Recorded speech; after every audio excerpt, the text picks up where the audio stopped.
Next man up, 1025, The Game. Jake Lyman, Nick Frazier, Parker Kelly with you on this Tuesday. We are broadcasting live from the Busy Bee Plumbing, Heating, and Air Conditioning Game Nashville studios, home of the $99 yearly Beehive membership, where the buzz is always about great service. Day 2 of draft week.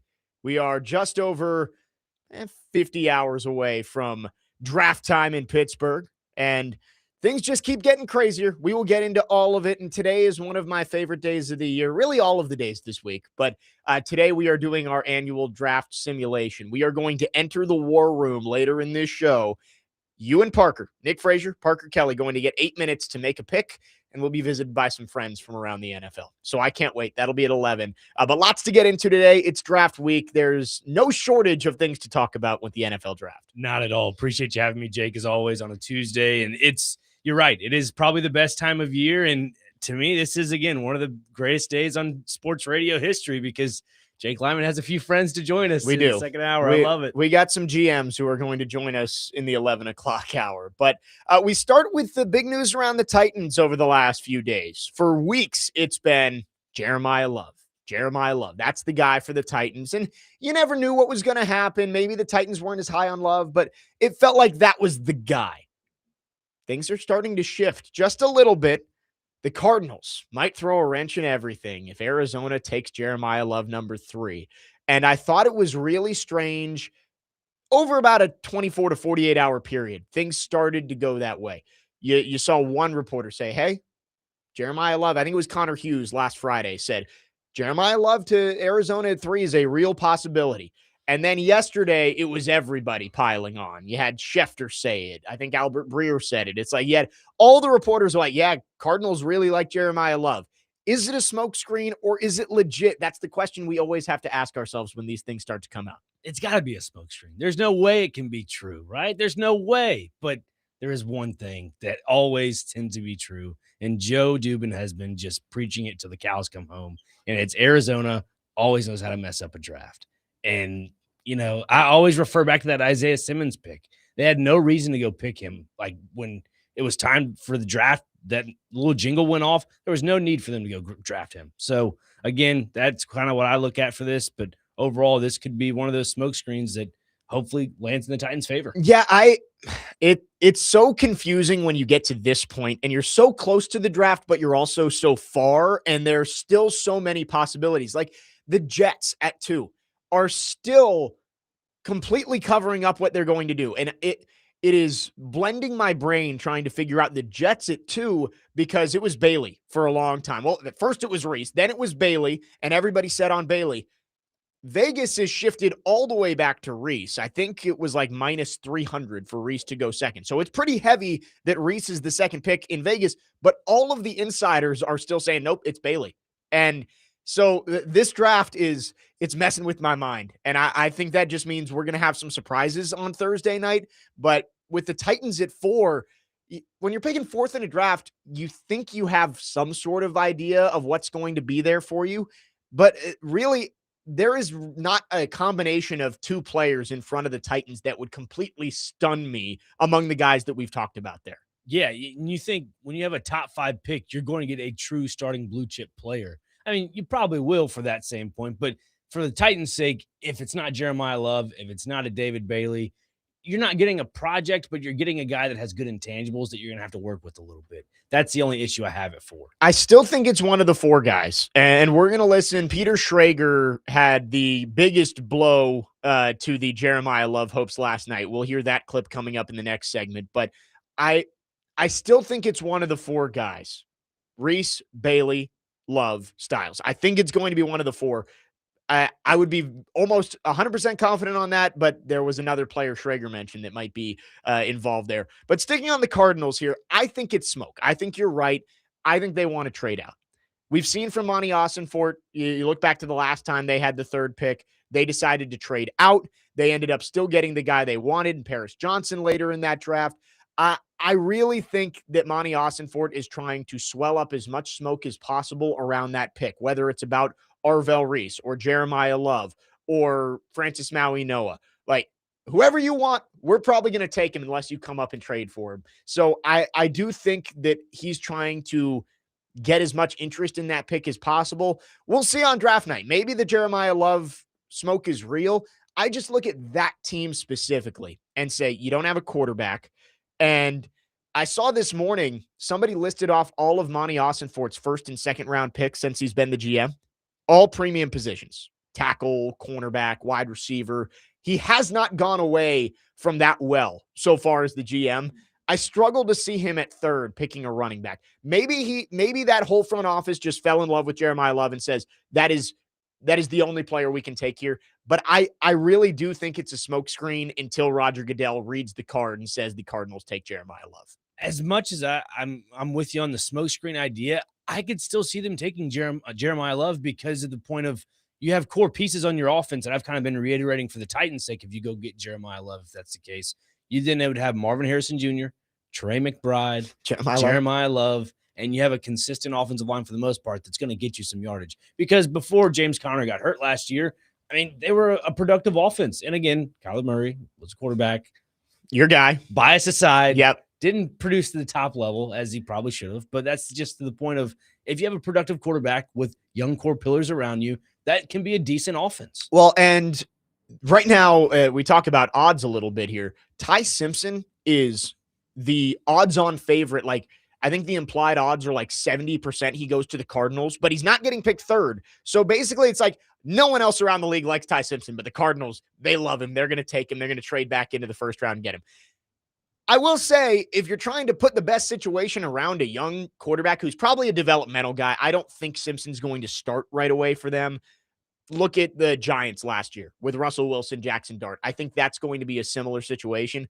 But, man, if you're trying to put a situation around a young quarterback, you give him Jeremiah Love, Marvin Harrison Jr., as Michael Wilson, who had a great finish to the season, Trey McBride, like, sign me up if I'm a young quarterback to give me those weapons. And the offensive line is just okay. Like, it's not one of the best in the league. I don't think it's one of the worst in the league, but that's a decent situation to put around a project quarterback like we think Ty Simpson's going to be. Yeah, and it kind of, I feel like Arizona's kind of giving their tell a little bit on a guy like Ty Simpson because the news came out, 2 days ago? Schefter was talking about Jacoby Brissett.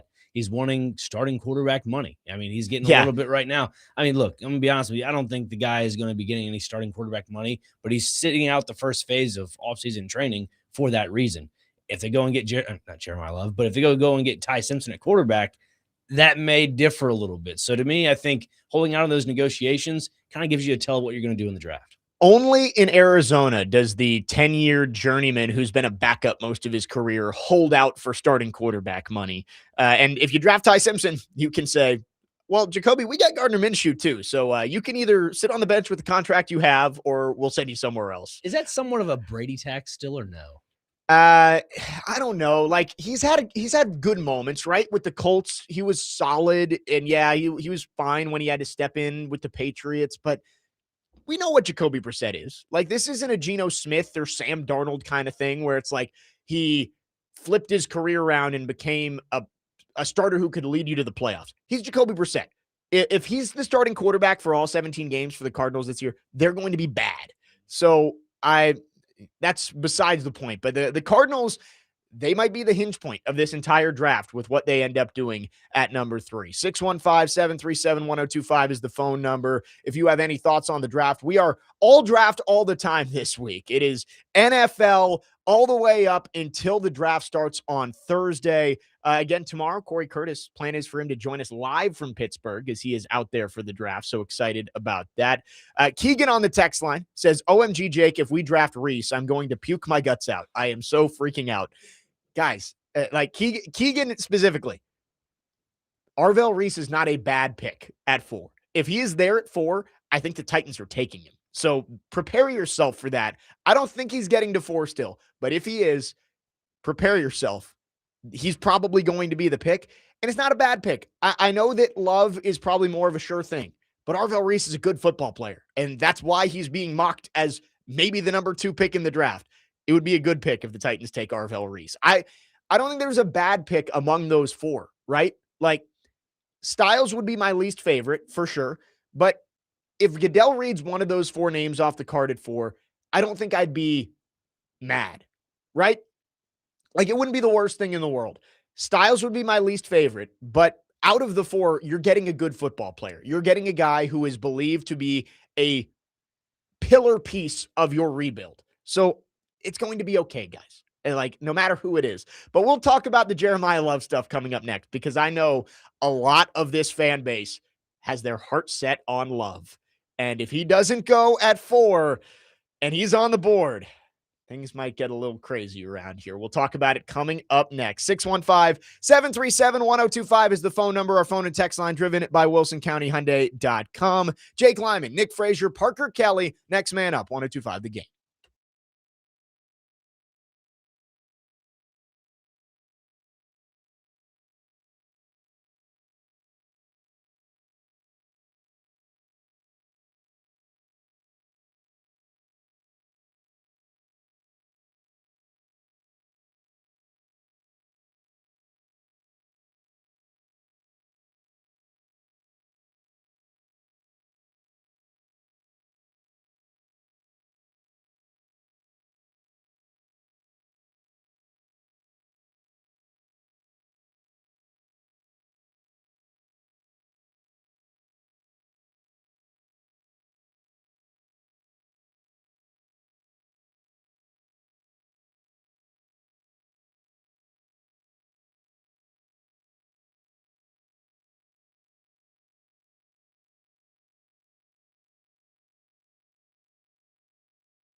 So what do I know?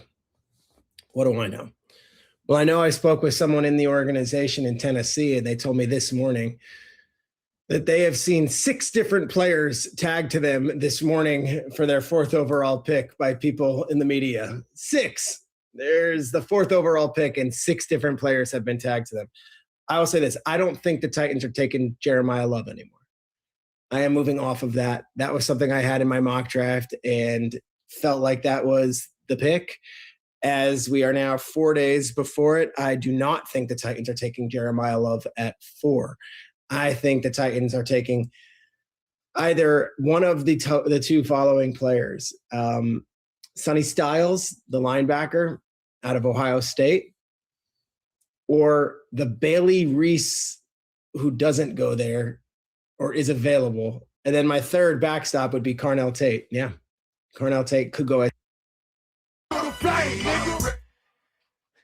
So that was Peter Schrager yesterday talking about what he's heard about the Titans. And the key part is, I do not think the Tennessee Titans are taking Jeremiah Love at 4. That was what Peter Schrager said last night. Next man up, 102.5 The Game, Jake Lyman, Nick Frazier, Parker Kelly. Thoughts on that, Nick? I mean, that Love has been the guy that everybody is linked to the Titans. I mean, coming out of the combine, the big thing was he's the best player on their board. I think he's the best player on a lot of teams' boards. But the Titans and Love have been linked for about 2 months now. 2 days before the draft, Peter Schrager trying to say that he does not think the Titans are going to take Jeremiah Love at number 4. I mean, it's logical, obviously, but I can't get on board with the back end of that comment where he says Carnell Tate's in the cards. I can't get on board with that. Me neither. I don't know if that is the agent kind of reaching out to Peter Schrager and saying, hey, include my boy in your comment here, whatever that may be to increase his draft stock. But I can't get on board seeing the Titans going to get Carnell Tate at 4. Minus that, the rest of those names I could see being in the cards for sure. So to that point, it is unfortunate to hear a top reporter saying no Jeremiah Love to Tennessee. His mock draft has changed. And normally Peter Schrager, when he puts out his mock pretty draft, clued in. is pretty dialed in on that point. So the fact that his mock draft's a little bit wrong when you see number 4 Jeremiah Love, it's a little unfortunate. Yeah, and this is what we were just talking about in the last segment of the insiders and the reports that we're getting don't match Vegas. And like Vegas isn't everything, but they're not letting people put money on this stuff if they don't believe in the odds they're putting out there, right? And like Arvell Reese, heavy favorite to go second. All the insiders saying Bailey's going second. Peter Schrager saying the Titans probably don't want Jeremiah Love at 4. Nothing's changed. Still a odds-on favorite. Jeremiah Love goes 4th to the Titans. So I'm wondering if it's another smokescreen, right? And it's lying season. So of course you have to wonder if everything that gets put out there is a smokescreen. And things don't get said to insiders without some kind of motive behind it. You mentioned the agent, right? Like maybe it's Carnell Tate's agent was trying to say like, oh, the Titans have told us that he's in the cards at 4 and he wants to put that out there to see if his draft stock rises. Maybe it's the Titans realizing that Cleveland likes Carnell Tate. Washington likes Carnell Tate.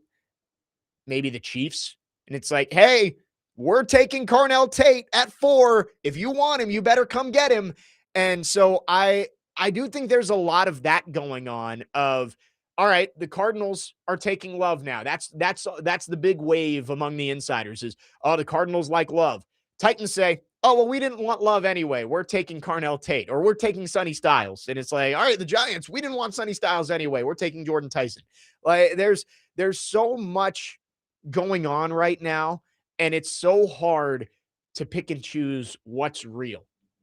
I mentioned with TD, and he didn't understand this reference a few weeks ago.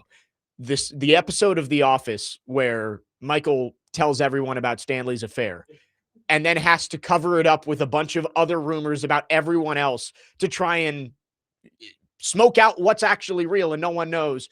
Like that is what is going on right now. There probably is some truth to some of the things that we're hearing, but because no one knows what's real and what's not, you can't really believe anything that you hear at this point. Yeah, you really can't. And great little analogy there with Stanley, because Mike Vrabel, Dan Rossini. I mean, that just all follows suit in the whole sports talk right now. But yeah, it is hard to figure out and skiff through all the smoke. And you mentioned with the whole Carnell Tate thing, we're talking about his agent, whatever. If that is the case, I also saw something online about John Lynch potentially trying to offload Ayuk somewhere. Washington's been mentioned online. So you wonder if Washington might be interested in a veteran wide receiver over a rookie wide receiver. I don't know. I think if that kind of shakes itself out, that kind of helps the Titans a little bit. I will say the Brandon Ayuk stuff, like even why am I blanking on their GM's name?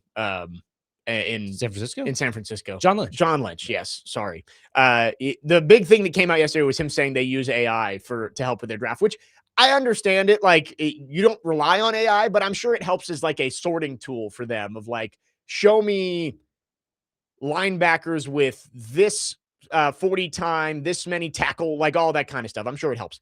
But anyway, he said that he was not all that encouraged that they would find any landing spot for Brandon Ayuk. And I don't see it. His off the field issues right now. I mean, hopefully he's finding some help. With Yeah, I but, mean, my you goodness. hope he's okay, right? Like it seems like there's a lot going on there. But Adam Peters, who's the GM with Washington, was in San Francisco. Like I struggled to see anyone who had a connection with Brandon Ayuk in the past saying, "Yeah, that's something I want on my new team. Sign me up." That's we've gotten questions about Ayuk to the Titans. I'm like, Saleh saw what happened there. I'm gonna guess it's a no. I think most of this is smoke screening right now, right? Like I tend to believe Vegas a little bit more than I believe the insiders, right? Because it's like that's a business and they're putting out there what they think is actually going to happen. But things change, right? Like, and honestly, those odds might not actually be real until 3 hours before the draft. And then that's when the actual information starts coming in. So right now, Jeremiah Love, the odds on favorite to be the Titans pick at 4. Peter Schrager says they don't want Love at 4 anymore.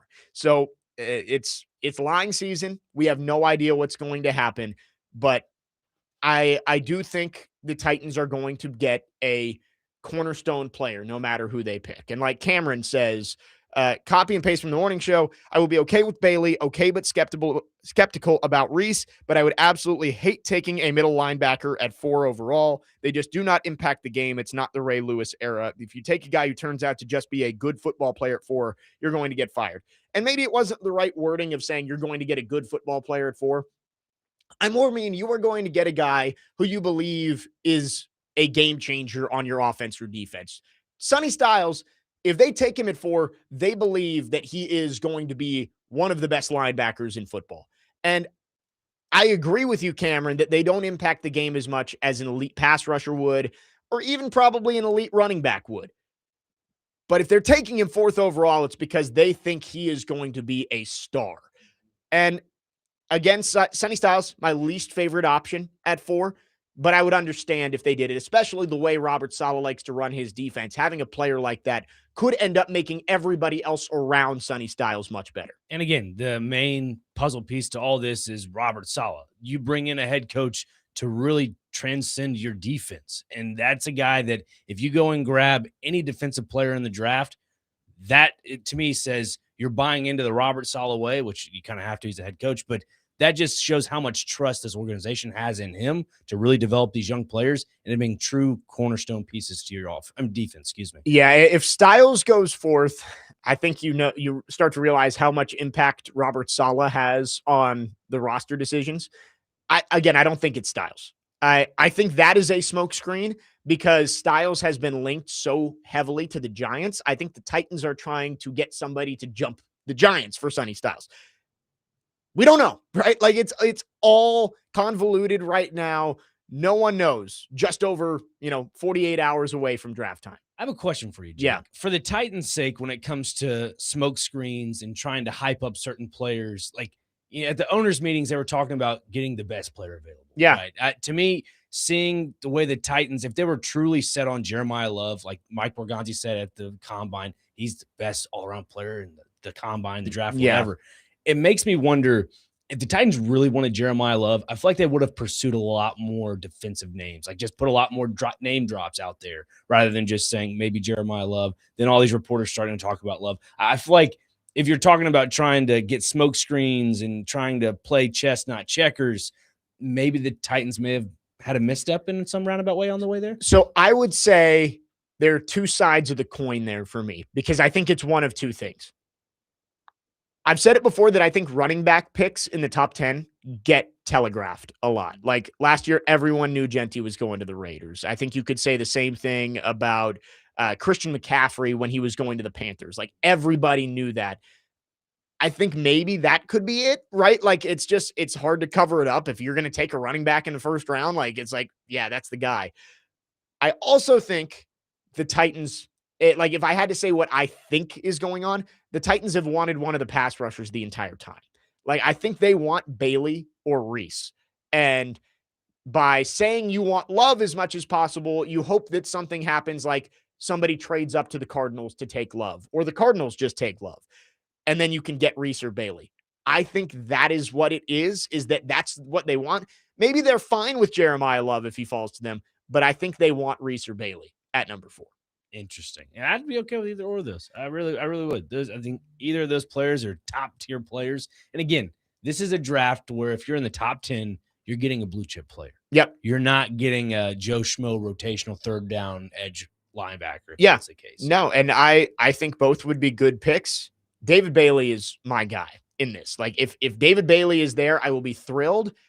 And it looks like so you're telling me there's a chance. It seems like things might be trending in a direction that he could be there. We'll talk about that coming up next. 615-737-1025 is the phone number. You can text or call our phone lines, driven by WilsonCountyHyundai.com. Continuing to talk draft here on this Tuesday morning. Jake Lyman, Nick Frazier, Parker Kelly, next man up, 125 The Game.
Today, the Nashville Sounds take on Charlotte. First pitch, early one, 10:05 a.m. Catch all of the action on 94.9 The Fan, presented by Family Leisure and Social Cantina. Jake Lyman, Nick Frazier, Parker Kelly, next man up, 102.5 The Game. And we are talking draft all day today. It is draft week, and the Titans at number 4, one of the biggest mysteries around the NFL. I mean, this whole draft is a little bit of a mystery. But we were getting into the conversation of the two pass rushers, Arvell Reese, David Bailey. For a long time, it's kind of been assumed that they would be gone at 2 and 3. In whatever order, David Bailey, Arvell Reese, those are the picks for the Jets and Cardinals. Things are starting, at the very least, to trend a little bit of a different direction. With still a long way to go until the draft, things could change 80 more times before Roger Goodell puts the Raiders on the clock on Thursday night. But right now, Arvell Reese, heavy favorite to go second to the Jets, even though a lot of the insiders still think it might be Bailey, and it could be. Jeremiah Love to the Cardinals is gaining a lot of steam.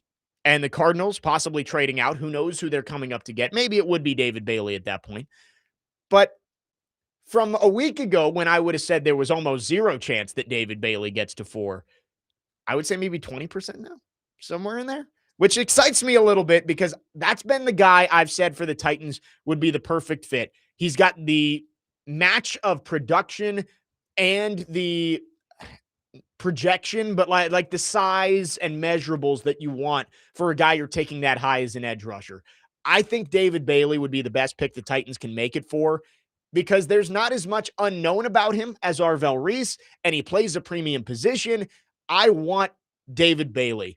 And I don't think he slips to 4. I like, if you ask me right now, is he on the board when the Titans come on the clock? I would say no, but it's exciting me a little bit that there's at least the possibility if the Jets go Reese, if the Cardinals went Love, that he could be on the board for the Titans when they pick at 4. Man, you know, if he does get picked by the Titans at 4, I feel like that catapults their defense into a different category.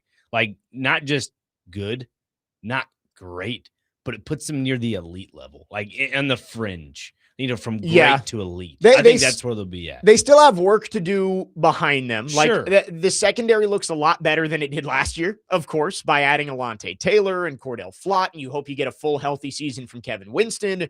So I think you feel better about the back end, but I agree with you that the front 4, like that might be one of the best front 4s in the league. Jermaine Johnson still has to prove he can come back healthy, right? Like he had an offseason coming off the Achilles last year, but you've got the duo of Simmons and John Franklin Myers, who are 2 of the best interior rushers in the league.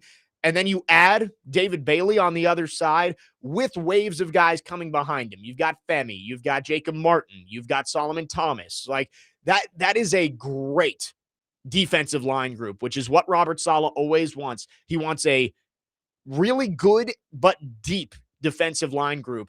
And that would put Saleh in a good spot, I think, as a guy who's calling plays now this time as a head coach, to really set up this team to get to the quarterback with 4, and then maybe you don't worry about as many of the issues behind him. Yeah, as long as you continue to get that pressure, like it's going to give you more cracks to the bat with the offense. Like as simple as that. You get your defense to go a 3 and out, get enough pressure on that quarterback. Cam Ward's going to have more opportunities to throw the ball on offense, and that's kind of what you want for this next phase of Tennessee Titans football. And if that is the case where they can find a situation to have Tony Pollard or whoever's going to be at running back to get valuable yards on the ground, that's kind of what you need out of your defense, is to get the offense back on the field and get more cracks at the bat.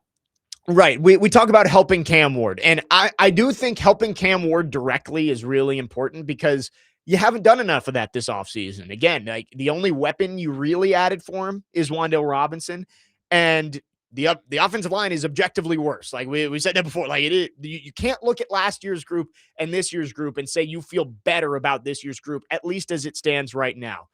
I really think if I had to map out my perfect day 1 and 2, we'll say with no trades, because I would like a trade back at some point just to grab another pick. But if they stick and pick at 4, at 35, and at 66, Bailey, give me a wide receiver at 35. Like Denzel Boston, I think would be great. Maybe if one of the other guys who is rumored in that range slips. I think Concepcion's a first-round pick. I think Cooper's a first-round pick. But somebody in that range, Boston, I think, is the most likely to be there. And then at 66, you get like like a guard, center, somebody who can step in and start immediately on that offensive line. I think I'd feel a lot better about this team. You add a dynamic pass rusher, which you haven't had in a very long time. You add a possible number one wide receiver for Cam Ward down the road, and you solidify the interior of the offensive line. Sign me up. I think that's my dream Thursday and Friday for the Titans in this draft. You're filling all the necessary holes that need to be filled for the Titans' sake. And if you can kind of get to the next point of, getting past the third round and just getting a few of those like fourth, fifth, sixth round players just to be comparable, you're well ahead of the curve than you were before you started the draft. Yeah. I mean, if on day 3, you're able to add a nickel, somebody who can step in and fill out the secondary. You add another linebacker to compete with James Williams and Cody Barton. You add maybe another interior offensive lineman to add to that group. Like, you've got 6 picks on day 3. So that's where I think the depth is going to be filled out on this team.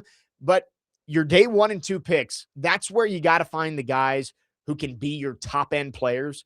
And I think Bailey, wide receiver, and then a starter on the interior of the offensive line is the best use of resources for Mike Borgonzi. Now you got to see where the board falls, right? Like, if Bailey and Reese are off the board, you got to pivot. And I don't think Jeremiah Love would be a bad pick at that point. I think it'd be a good pick if Bailey and Reese are off the board. And then if you take Love at 4, maybe you have to go edge at 35, or maybe you go guard at 35, depending on the way the board falls. Like, the draft is unpredictable.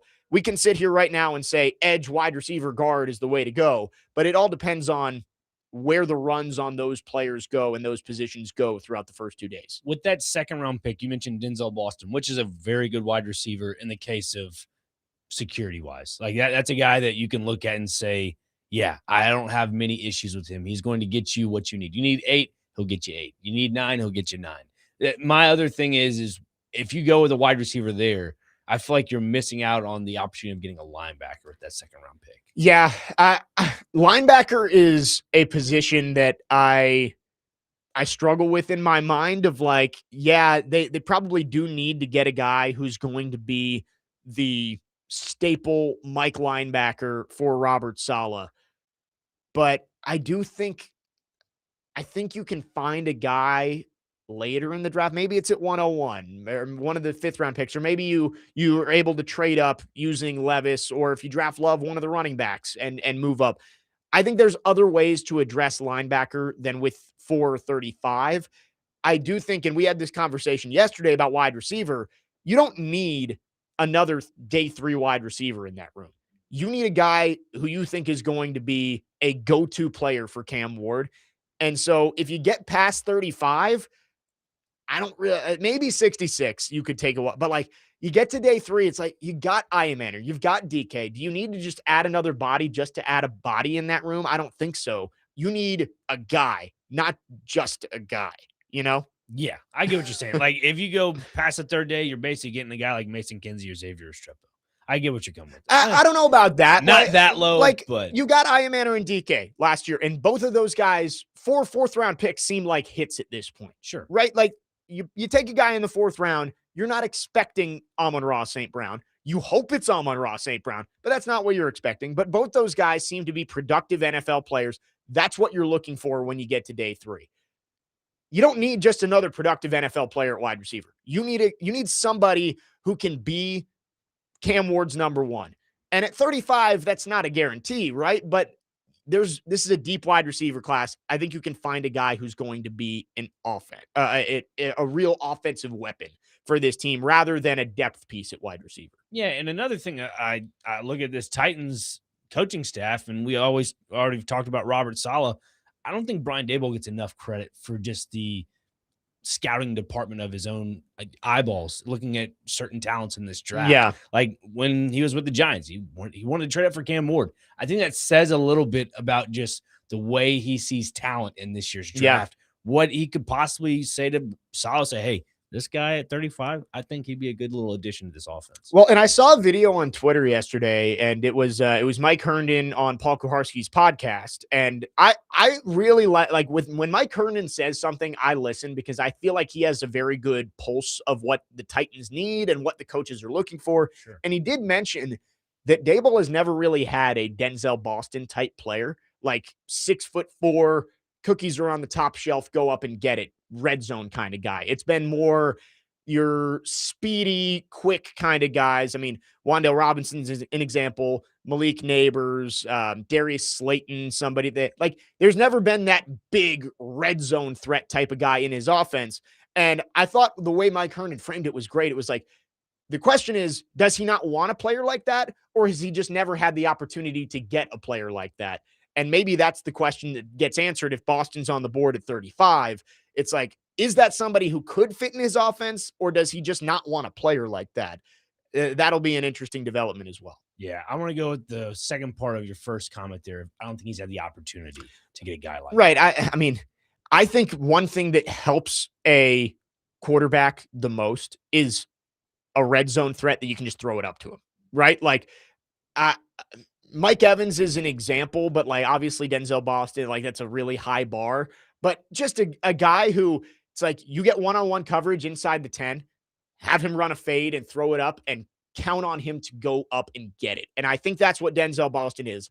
He is probably the best red zone threat in this draft. So I would love him at 35, but it is interesting to note, like Mike Herndon did, that that's really not been a staple in a Brian Daboll offense before. Yeah, and if that is the case, if Boston is in the cards for a Brian Daboll offense, we could see something very, very special this season for the Tennessee Titans, not just defensively, but offensively as well. 615-737-1025 is the phone number. We'd love to hear from you. Our phone and text line driven by WilsonCountyHyundai.com. And all of our football offseason coverage is brought to you by Tennessee Brewworks. Finely tuned craft beer for finely tuned fans. Tennessee Brewworks, official craft beer of the offseason coverage on 1025 The Game. We will wrap up hour number one after this. Big news yesterday from Dan Patrick, and I know a lot of people have talked about this already. We will talk about that. Then in hour number two, we will get into the biggest draft questions around the NFL, not just in Nashville. That's all coming up. Jake Lyman, Nick Frazier, Parker Kelly, next man up, 1025 The Game.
the 2030 Super Bowl.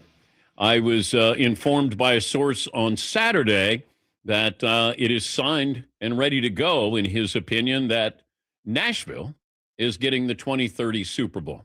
I haven't seen any reports on this, and if there is a report on it, I'll acknowledge that, but this is what I was told on Saturday. Nashville is getting the 2030 Super Bowl. Vegas is getting the 2029 Super Bowl. 2027, Los Angeles, and then it's Atlanta 2028. But this is what I was told over the weekend. Nashville will get the 2030 Super Bowl. They got a new stadium coming in. That always helps. That was Dan Patrick yesterday. Breaking news that apparently it's signed and ready to go that Nashville will host the 2030 Super Bowl. Next man up, 102.5 The Game, Jake Lyman, Nick Frazier, Parker Kelly. Dr. Crane, what were your thoughts on this? I mean, I don't know if it's signed and ready to go. It's something that we all thought was a possibility.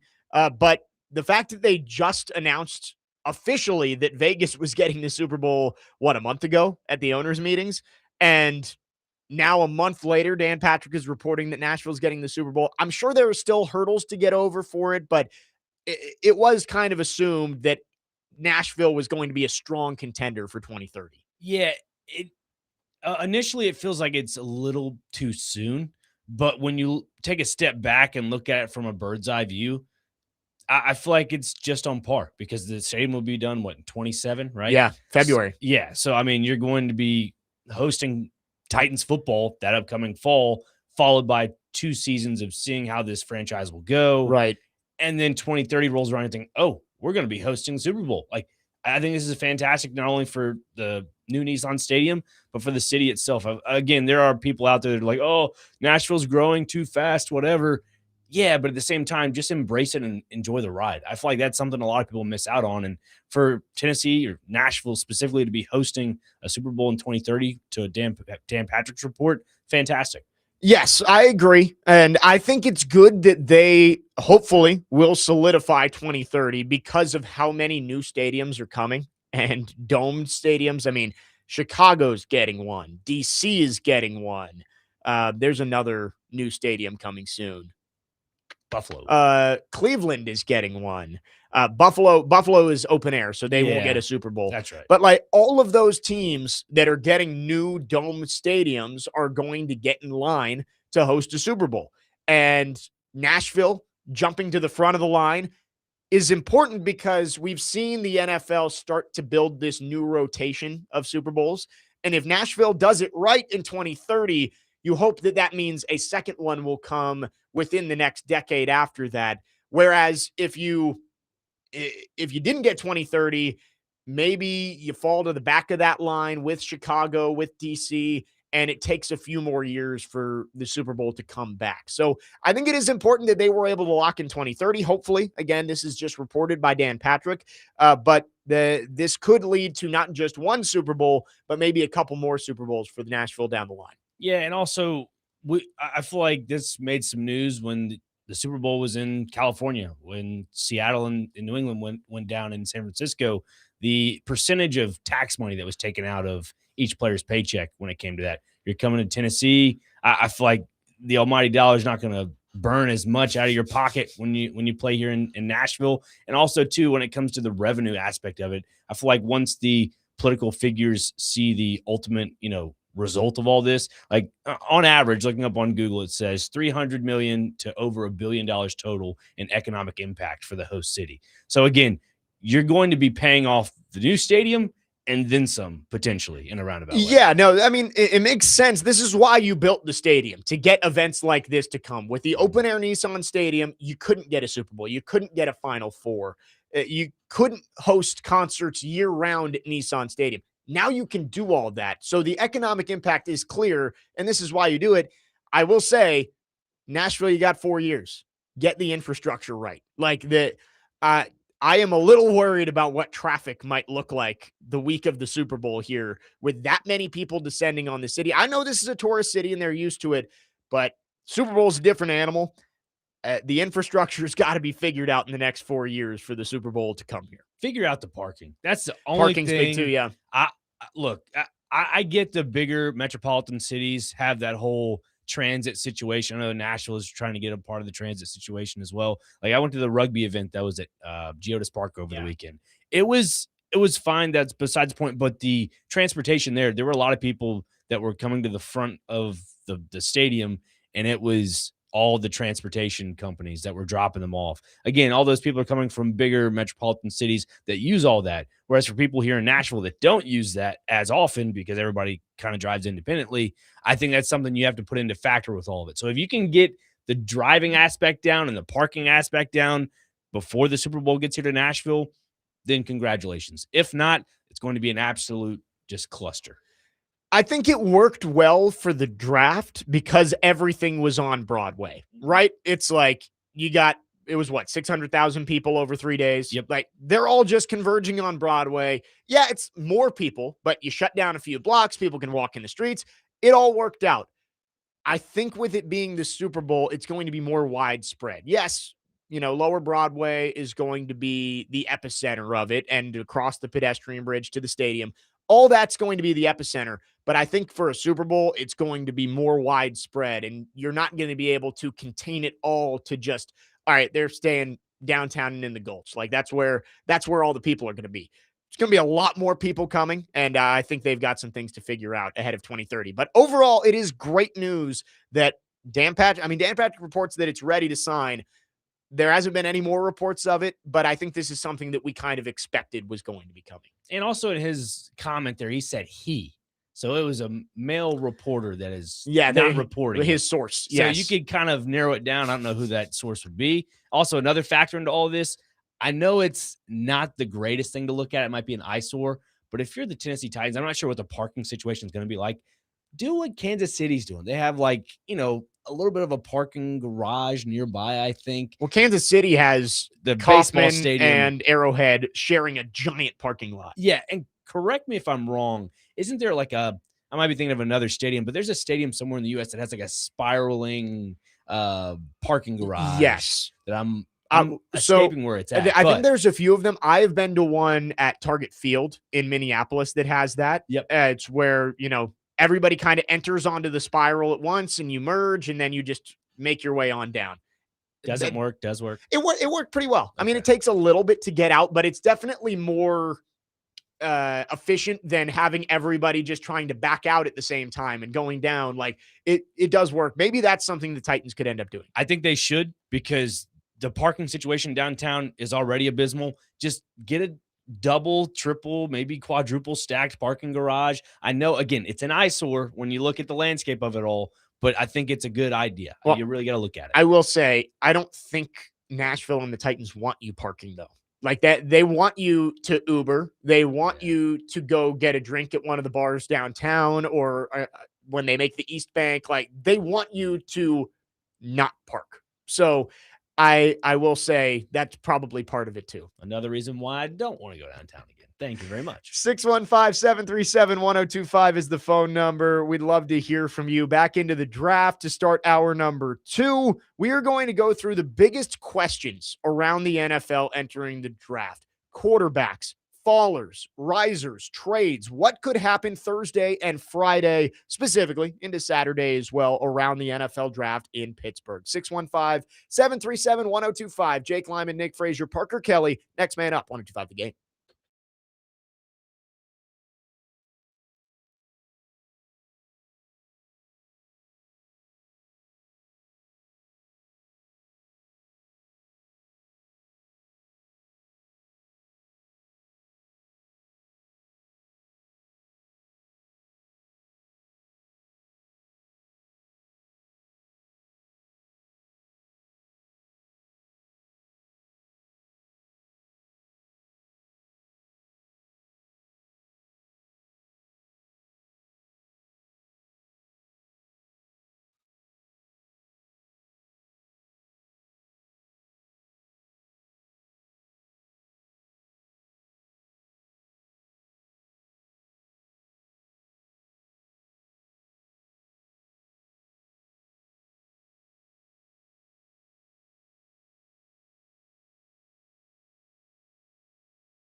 Next man up, 102.5, the game second hour on this Tuesday. Jake Lyman, Nick Frazier, Parker Kelly, broadcasting from the Busy Bee Plumbing, Heating, and Air Conditioning Game Nashville Studios, home of the $99 yearly BI membership, where the buzz is always about great service. NFL Draft Week rolls along. We are 2 days away from the opening night. First round in Pittsburgh Thursday evening. Titans picking 4th overall. Later in the show, we are going to put Nick Frazier in Mike Borgonzi's chair. Parker Kelly getting your best Robert Saleh mindset. You guys are going to go through the full 8-minute first pick and go through what you can do at number 4. We'll do that later on. But it's not just the Titans in the draft. We got the full league, and there are a lot of big questions that are going on as we lead up to Thursday night. So we're going to spend this hour answering some of the biggest draft questions, seeing what we think is going to happen on Thursday night. Let's start with the quarterbacks, because I think this is a very strange quarterback draft. I guess it could be compared to last year too, right? You got the one guy at the top who is pretty clearly above the rest. Cam Ward last year, Fernando Mendoza this year. Ty Simpson is being cast in the Jackson Dart role this year of, hey, he's the second quarterback off the board. We don't know if that's going to happen later in the first round. Maybe it's into the second round. What are your thoughts on Ty Simpson and where he might go, with the Cardinals seemingly the heavy favorite to be the one to take him? I mean, I could see him going in the second round. I mean, right now, the litter of quarterbacks in this draft is not great. Like, you're looking at probably 2. I mean, Fernando Mendoza is definitely taken over everybody, but like, if he does go to the Cardinals, it'd probably be in the second round. If they are that needy of a quarterback, I could see Ty Simpson dropping to the third round as well. Like, it depends on who are the other suitors that want a Ty Simpson. And to me, that would probably mean like a Pittsburgh Steelers, or I don't know what the Cowboys might be intrigued with that at all, because I know they have Dak, and then whoever else is backing up Dak. And again, like, that might be a little Dak slander on his part, but you go back to the Steelers and say you have Aaron Rodgers, but again, you have Will Howard. I like Will Howard. I think Will Howard could be that next quarterback for the Steelers. I don't know. I feel like Arizona is probably the best bet for a guy like Ty Simpson. And again, I know the whole story's out there about how he has the same agency as Dan Orlovsky and all that. And that even kind of circulated again on ESPN yesterday morning. Like, I wouldn't put too much stock into that. The guy is a decent quarterback. He has the intangibles to be, a serviceable quarterback for somebody if he is forced into playing his rookie season. If not, he sits for a year. He could be not one of the best, but could be a solid, serviceable guy.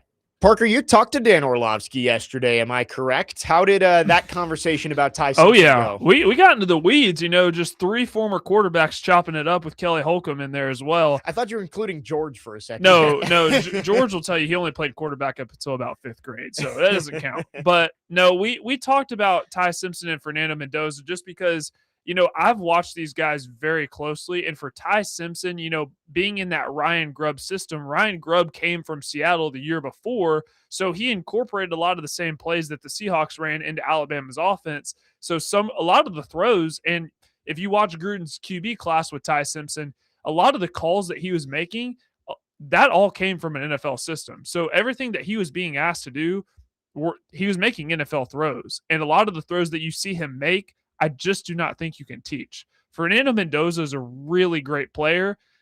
Ty Simpson, I think, has the higher ceiling. Remember, this guy only started 15 games in one season at Alabama. Fernando Mendoza has a lot more experience. Fernando Mendoza is going to be the number 1 overall pick, understandably so.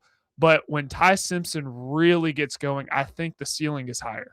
Yeah, and we've had the conversation too of like the comps for Mendoza is like Matt Ryan, which, I mean, if he turns out to be Matt Ryan, the Raiders would be thrilled.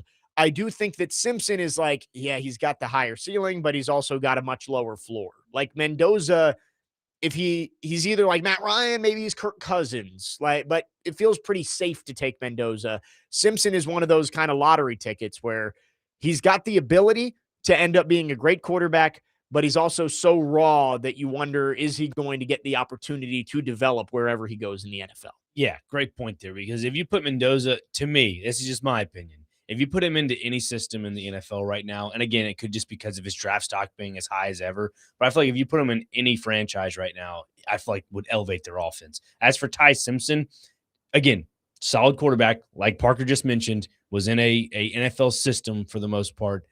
I think he kind of is hindered in some aspects when it comes to certain franchises. Like if you put him with Cleveland, I don't think he excels there. I mean, maybe even Mendoza doesn't either, but I just think Mendoza to me, like you mentioned, higher ceiling for Simpson.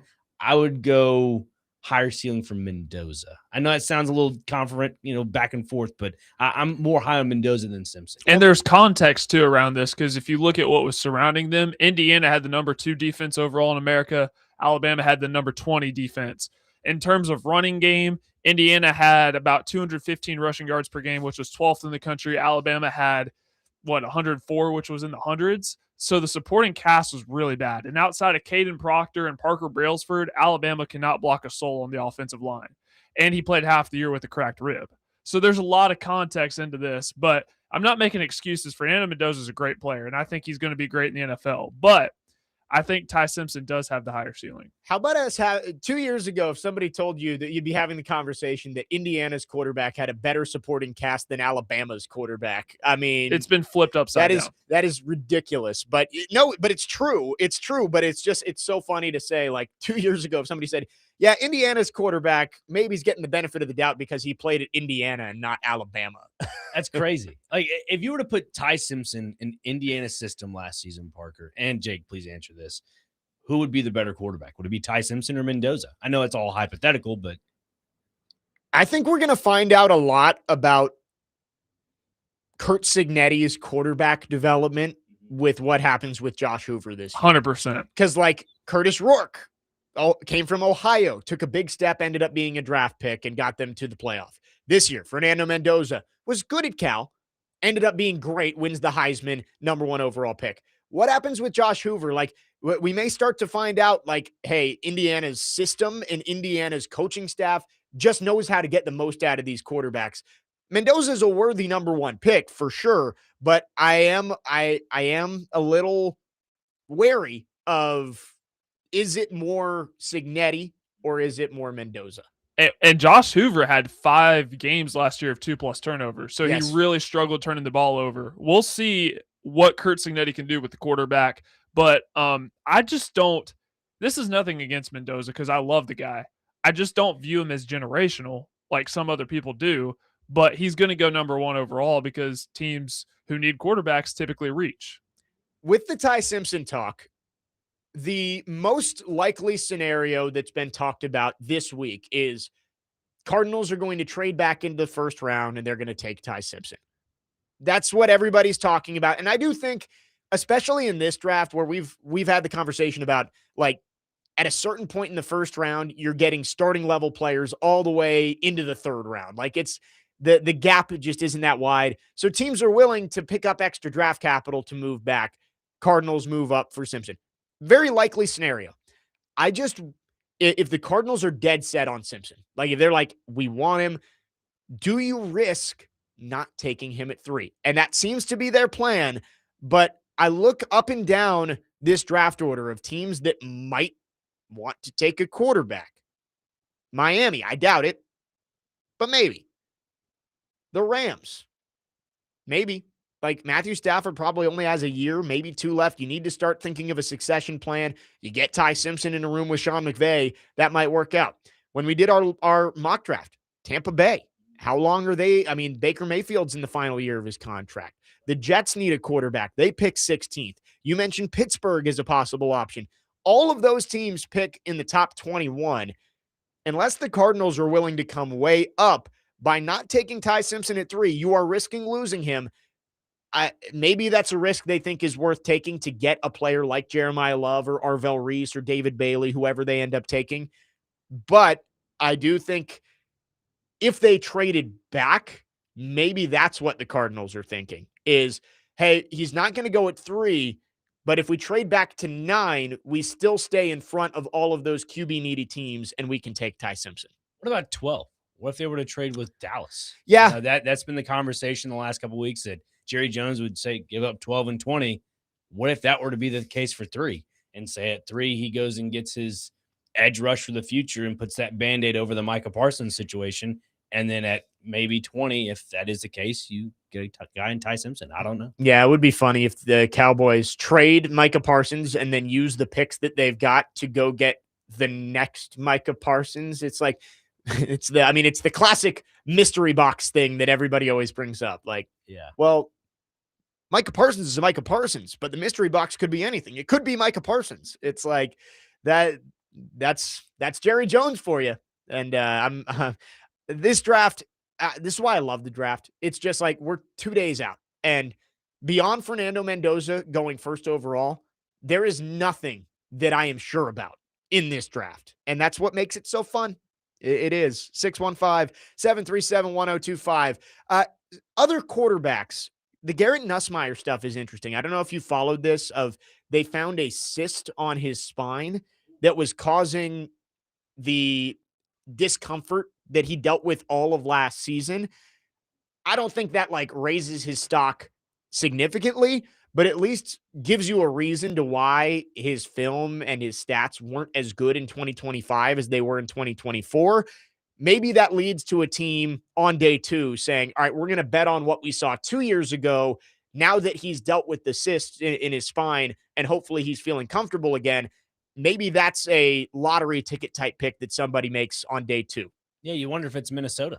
Minnesota with JJ McCarthy, they don't. Man, what a crowded room that would be. Oh boy! And then who else is in there? Is there anybody else? Kyler. Oh, that's right, Kyler Murray. I forget about Kyler Murray. My goodness, man. Never mind. He's not going to Minnesota. No, I'm joking. I mean, on It's your guy, Frazier. I was joking. I'm joking. On day 2, I could see a ton of teams taking it. I mean, like maybe it's Pittsburgh. Maybe Pittsburgh, with all the Aaron Rodgers uncertainty, says, "Give me Garrett Nussmeier," and if Rodgers comes back, great. If not, Will Howard, Garrett Nussmeier battling it out for starting quarterback under Mike McCarthy. And by the way, Mike Tomlin going to NBC, going to be on the Sunday Night Football crew. I wonder if he is replacing Jason Garrett. Maybe Tony Dungy. Oh, yeah, right. Yeah. Yeah. You're right. Yep, it would be Dungy. Which Tomlin, I'm glad that he is going to stay in TV because I think that's a voice that NFL fans still want to continue to hear, even though he's not coaching. Yeah, and even when he was the coach at Pittsburgh, he was just transparent about everything. And even if it was coach talk or whatever it may be, you still got a little bit out of it. And that's what I like most about Tomlin, the fact that he's just guy everywhere he goes, he wants to win. Yep. And that's something that's not lost in NFL. It's just a little bit tougher nowadays. 615-737-1025 is the phone number. We'd love to hear from you. Our phone line's driven by WilsonCountyHyundai.com. We are answering the draft's biggest questions this hour. We started with the quarterbacks. Beyond Mendoza, lots of big question marks around Simpson and the rest of the group. Coming up next, we got some wild card players in the first round. I would say there are 3 of them. We're going to talk about where they might go, how far they might fall, including one player who seems to possibly be falling out of the first round. We'll get to it next. 615-737-1025. Jake Lyman, Nick Frazier, Parker Kelly. Next man up. 1025 The Game.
The Game Nashville Sports Network will have coverage of the NFL Draft live this Thursday from T-Line Nashville and on Friday from Chicago's home of Chicken and Waffles. Coverage begins at 6 p.m. Thursday on 102.5 The Game and Friday on Sports Talk 830, presented by Parman Tractor and Equipment, Pizzona MD, Nelson's Greenbrier Distillery, Sealmaster, and Tri-State Water, Power, and Air Home Generators. Jake Lyman, Nick Frazier, Parker Kelly with you.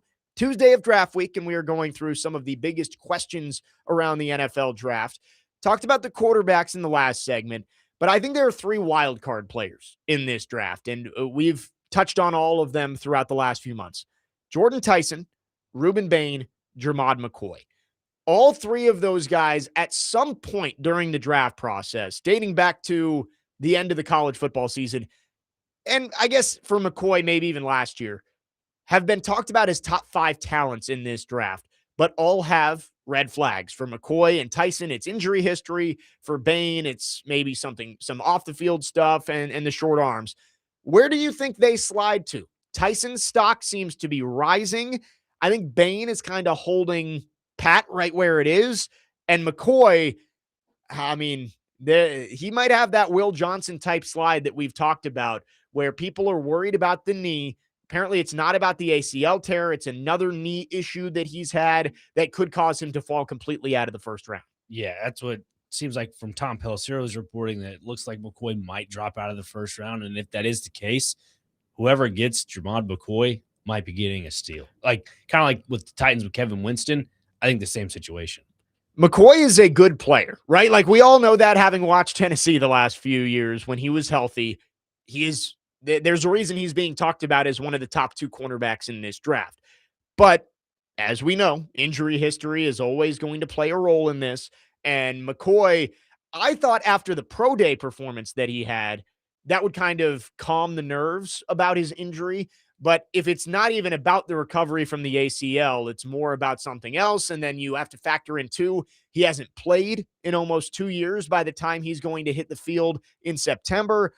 I do think there could be some teams that are worried about Jermod McCoy, and maybe he does slide out of the first round. It's interesting because obviously he's not a Caleb Farley, doesn't have a bad back, but it's kind of the same situation. Farley didn't play for like a full season, has the hype of being a first round talent. Yep. And then McCoy's in the same situation. You think, man, you could take a flyer on this guy, but not in the first round.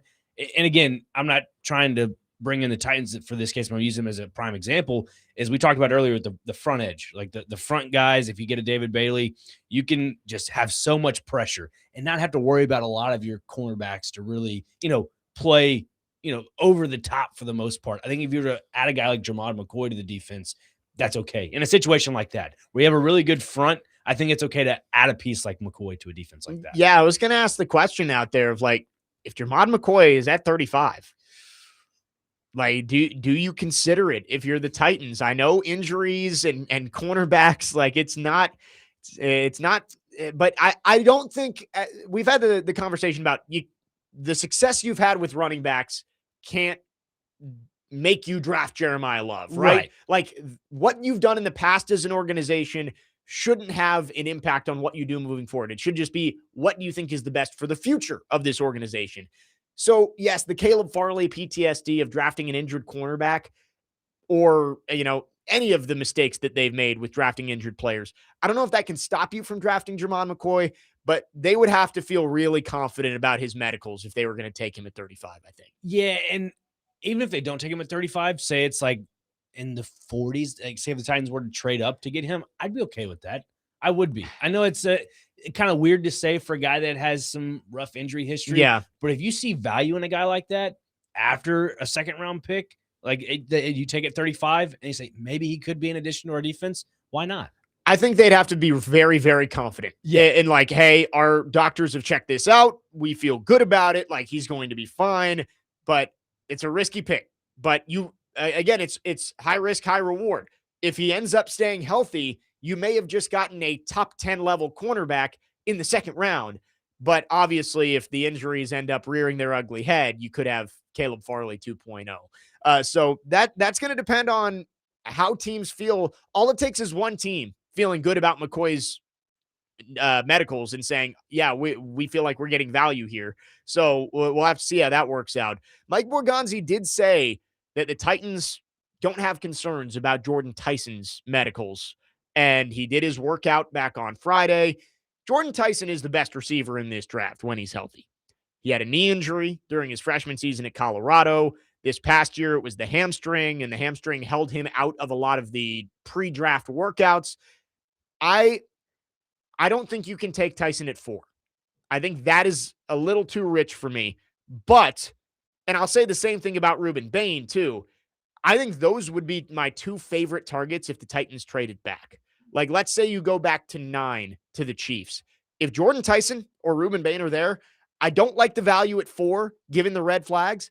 But if you trade back and you're able to add more draft capital and take those guys, I do like the pick there. And I think Tyson would be my favorite of your options if you trade back. Still considered a blue chip guy I think so. at 9? And I think you have less concerns about the long-term injury history. Like, yes, he's had injuries and you want to make sure you're good on that, but it's not like it's a back, and it's not like McCoy where it seems like there's more going on with the knee than just the ACL tear. I think Jordan Tyson would be a value pick if you traded back and got him in that 7 to 10 range. There's rumors he may not even get out of the top 5. Like, the Giants sent Joe Shane, who, Joe Shane's not the decision maker, but he was at the Tyson workout last Friday. I think he's going to go higher than people think. Like, probably between 5 and 10. He's going to go somewhere in there. If the Titans were to trade back a few spots, I would love Jordan Tyson. Interesting. If he's not there at 9, just hypothetical, and it's Ruben Bain and Denzel Boston. Well, I'm not taking He'll- Boston at he'll- 9. He'll drop. I'm saying if that's the case of 2 of the best guys on your board, would you still take Bain at 9 then? I would take Bain at 9. That's been my mindset the entire time, is taking an outlier like that in the top 5. It's too big of a risk to me. And I know there's always risk when you're taking a player. The draft is an inexact science. But if you have a top 5 pick and you're taking a guy who is an outlier, and that's the only thing you get out of the top 4 pick, I think that's too risky. You trade back to 9, you pick up more draft capital, you get more shots at the dartboard, and you take a guy that you're convicted on, even with the red flags. I think I would feel a lot better about that, I'll say, taking Ruben Bain at 9. But I think you have options if you traded back to 9. I mean, Tyson would be one, Bain would be one, maybe Carnell Tate's still there, Mansour Delane could be in play, although I wouldn't love that. I do think you have options if you traded back, which still would be one of my favorite options for the Titans. Yeah, I mean, if it is trading back, and say it is with the team that has multiple first-round picks this year, I'd be okay with it. Again, what if the Rams were to kind of get into the equation of let's get into the top 4? Like, Well, that might be something. Did you see Connor Orr's mock draft this morning? I did not. Connor Orr put out a mock draft today, and he put out a trade for the Titans with the Rams moving up to 4. Here was what the Titans got back. Titans had to give up 4 and 101, so their top pick in the 4th round. Get back 13, 61 in the 2nd, 93 in the 3rd, and the Rams' first-round pick next year. Where do I sign the paper? Yeah, I would say that, like, give me that trade right now. Do we still use fax machines? Yeah, I think they might at the NFL. I will give me that. Yeah, Any day of the week. If that is a trade that is offered to the Titans, you take it. I know 13 is a long way to go back, but you move back to 13. Look back at the 2016 draft. The Titans moved from 1 to 13 and then came back up to get Jack Conklin because they had the extra draft capital. You would now have 13, 2 seconds, and 2 thirds, and a first-round pick next year. That allows you, if you're sitting there at 13, somebody's there at 8 that you like, you can give back a little bit of that draft capital to go up and get your guy. Sign me up immediately if the Titans get offered that trade. I don't know if Connor Orr is thinking this way. 2 first-round picks in 27. What do you do with those 2 first-round picks, Jake? Who do you trade up for? You already know. You got it. Jeremiah Smith. You got it. And, So, again, I think if Connor Orr's thinking that way, I love it. If that trade is offered to the Titans, yes. To move back from 4, you get 2 firsts, a 2nd, and a 3rd, and you only have to give up an extra 4th. Deal. Every day of the week. 615-737-1025. Speaking of Jeremiah Smith, We got our resident Ohio State fan on the line. Dr. Locke is called in. Dr. Locke, good morning. Go ahead. Are you guys dreaming about having a scarlet and gray wide receiver? I mean, am my ears fooling me here? What's going on? Nick Frazier is the biggest Jeremiah Smith fan outside of Columbus, Ohio. Been saying it since September. He's the real deal, man. He is. But you're going to see the wide receivers, unfortunately, and I hope it doesn't. But just like everything is a system, the reason we put out all the receivers that we did was not just because we recruited well, but they were coached up through the whole route tree. And the guy who coached them up was named Brian Hartline. Brian Hartline just got a job as the head coach of South Florida, but he was an unbelievable route runner. He was probably the most pure route runner and just didn't have the God-given abilities. You know, he was a 6 foot tall, skinny white guy who ran a 4.6, didn't blow anybody away, but he just had sure hands and he was unbelievably crisp with his routes. And he was the one that we had coaching up all the receivers. So that's going to be a big drop off in the future. But I did love the Jeremiah Smith mention there. He is going to be the top non-quarterback in next year's draft. I would almost be sure of it. So 2 first-round picks would be great. I got a name for you, man. Look this guy up. I'd love to see him in a Titans jersey. You can pick him up in the 5th to 7th round. The Vanilla Gorilla, baby. He's an offensive guard out of Wyoming. The guy's got a wingspan that's unbelievable. He used to lift his whole body weight off the ground. I mean, there's a whole story on it, videos on it. He's a unbelievable run blocker. And we need an unbelievable run blocker in the 5th round because don't overthink it, fellas. We gotta have nothing but Jeremiah Love. It's a love train. The love train starts at 4. Don't overthink this. It's right there. Don't talk the Titans out of it. Don't talk the viewers out of it. You know it. The American people know it. It's Jeremiah Love at 4. I think if I had to make a prediction still, it would still be Jeremiah Love. But thank God. Thank God. We have a way of screwing anything up. We cannot screw this up. Thanks for the call, Dr. Locke. I think he would still be my pick, but there is some stuff coming in. You know, objects in your mirror are closer than they seem. If the Cardinals take him, you're left with whatever's left, which would be fine. You get one of the pass rushers. But Caden Barnett is the Vanilla Gorilla. Yeah, that's who he's referring to. 6'4", 316 Dude is an pounds. Sure, sign me up on day 3. Give me the Vanilla Gorilla here in Nashville. 615-737-1025. We will continue to look around the biggest questions in the NFL draft. We've hit the quarterbacks. We've hit the wild cards. Who are the biggest risers? Who are some names we're going to hear earlier than the mock drafts are projecting? We'll talk about it coming up next. 615-737-1025. Jake Lyman, Nick Frazier, Parker Kelly, next man up. 125 The Game.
Tee it up with us at the 5th Annual 615 Open, May 28th at Hermitage Golf Course. We are once again supporting Folds of Honor to help them fund life-changing scholarships for families of America's fallen heroes. Register now to play or sponsor at 615open.com.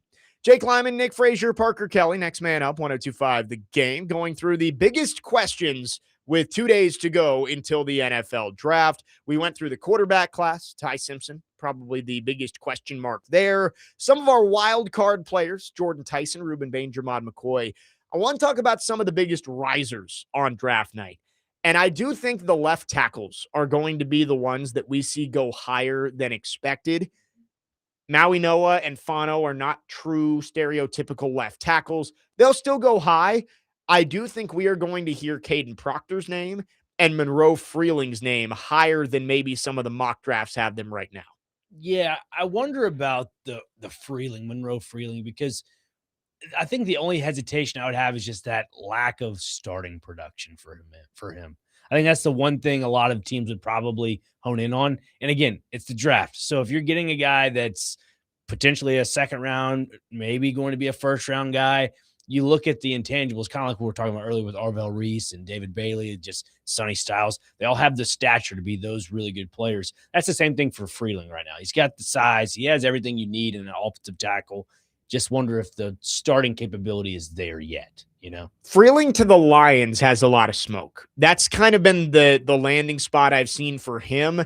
For Proctor, I think it's just like variable. Like he could go as high as like the early teens. Like I could see maybe the Rams or the Ravens or somebody in that range taking him, but he could also fall into the 20s. Mm-hmm. I think those two definitely going to be risers on draft night that maybe you had heard of them as late first round picks. They end up going in the top half. The other two that I look at are the safeties. Thieneman, I think, is going to go in the top 12. I've seen reports, and maybe it's smoke again. You never know what to believe. There's some people who have said they think Thieneman is a better prospect than Caleb Downs. Wow, that's strong words. I don't know. I wouldn't agree with that, having not watched a ton of both of, like, I watched both of them on TV. I did not go back because the Titans aren't taking a safety. I didn't watch Downs or Thieneman in depth. But I would say Downs is the better player from what I've seen. But Thieneman does seem to have some helium on draft night and may end up moving up draft boards. I mean, if a team sees value in him, go ahead. But I mean, Caleb Downs, 2-time Jim Thorpe Award winner. I mean, I don't know how you can say, and not you, I'm saying the people are talking about. Yeah. It's just wild. I mean, again, I'd go Downs over Thieneman, but I do think he's going to go higher than expected. And then Emmanuel McNeil-Warren, the safety from Toledo, I think he's going to go higher too. I think all of the safeties are going to rise a little bit up the board, mostly because if McCoy falls out of the first round, is there any other cornerback that's like a lock to go in the first? Not to my knowledge. Like Colton Hood, kind of borderline. Brandon Cease, the South Carolina cornerback, borderline. But I think if teams want to add in the secondary, it's probably going to be with these safeties. So I think Thieneman and McNeil-Warren, I think both of them end up going higher than expected. You know, when we were doing the simulator the first time, way back when, yeah, we all had to do our own.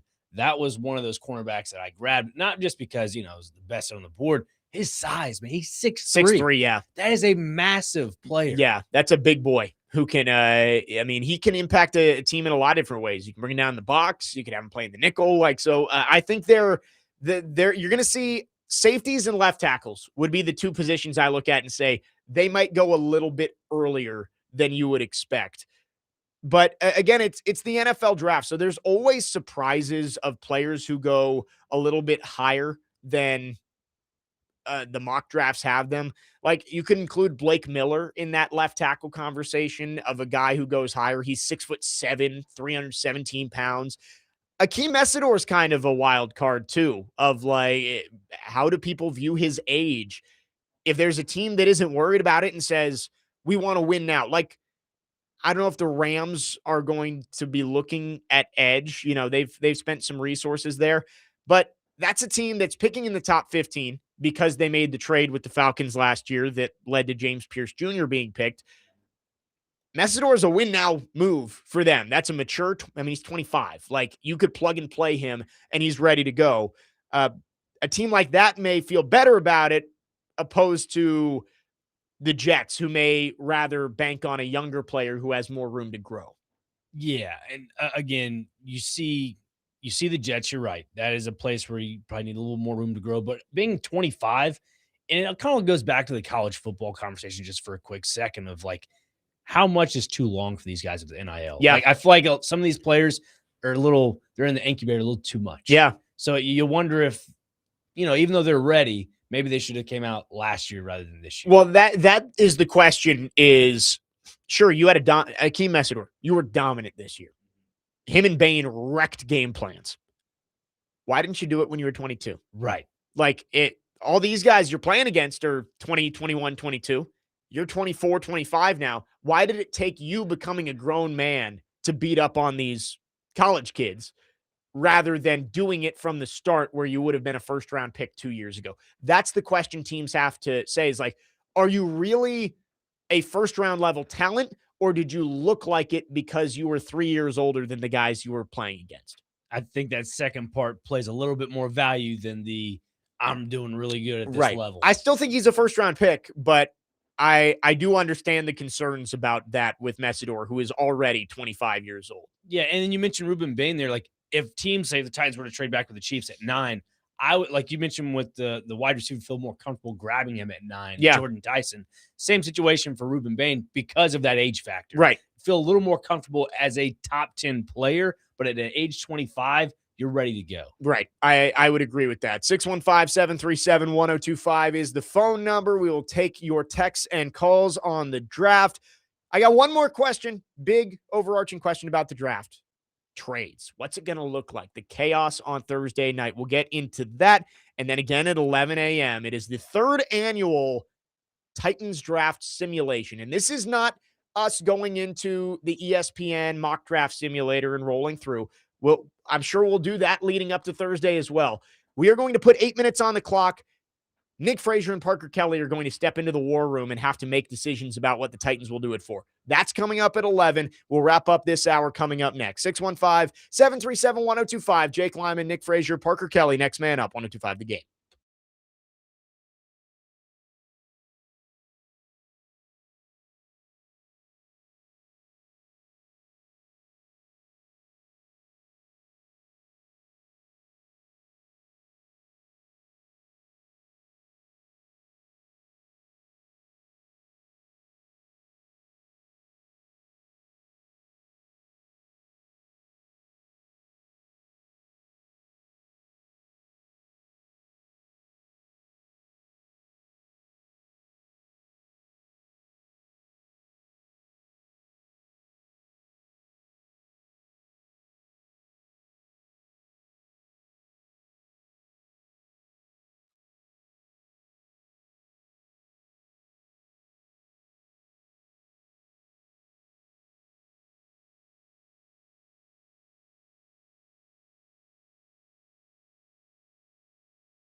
Today, Vanderbilt baseball takes on Xavier at Hawkins Field. First pitch is at 6, and you can catch all of the action on 102.5. The game coverage is presented by Gary Force Acura. Jake Lyman, Nick Frazier, Parker Kelly, next man up, 102.5. The game. Wrapping up the second hour, we're going through the biggest questions around the draft. We've talked quarterbacks. We've talked wild card players with red flags. We've talked risers. Trades, I think, is going to be a big factor in this draft this year. And there's always a little bit of smoke about, where the trade's going to come from. It could be busy, and then it's quiet. I do think we're going to get more trades this year, not just in the first round, but throughout the draft. In the first round, 6 different teams have multiple first-round picks, which makes things really interesting because those picks can either be packaged together, like we've talked a lot about the Cowboys. If they want to get into the top 5, they might have to give up 12 and 20. But also, these teams that have multiple might be willing to be more aggressive because they know they have the second one, right? Or might be willing to trade down more because they know they have the second one. So I do think we could see a busy night one when it comes to trades. Yeah, and a few teams, let's say in the top, 15. I'm not going to include, the Jets in this because they have a 16th pick. But I'd say teams out of the top 15, let's see, 1, 2. I'd say about 8 of those teams would be interested in trading. I would say easily over half of the top 15 would be interested in trading. Like Kansas City could see them trading up. New Orleans could see them either staying put or trading back because let's say, obviously, Washington's probably looking at trading up to maybe 3 for Jeremiah Love. Yeah. If Ruben Bain is off the board by 8, because to me, I think that might be somebody to look at because they need to replace Cam Jordan. So if they don't get Ruben Bain, or if Bain is there, they might get him. If not, they trade back.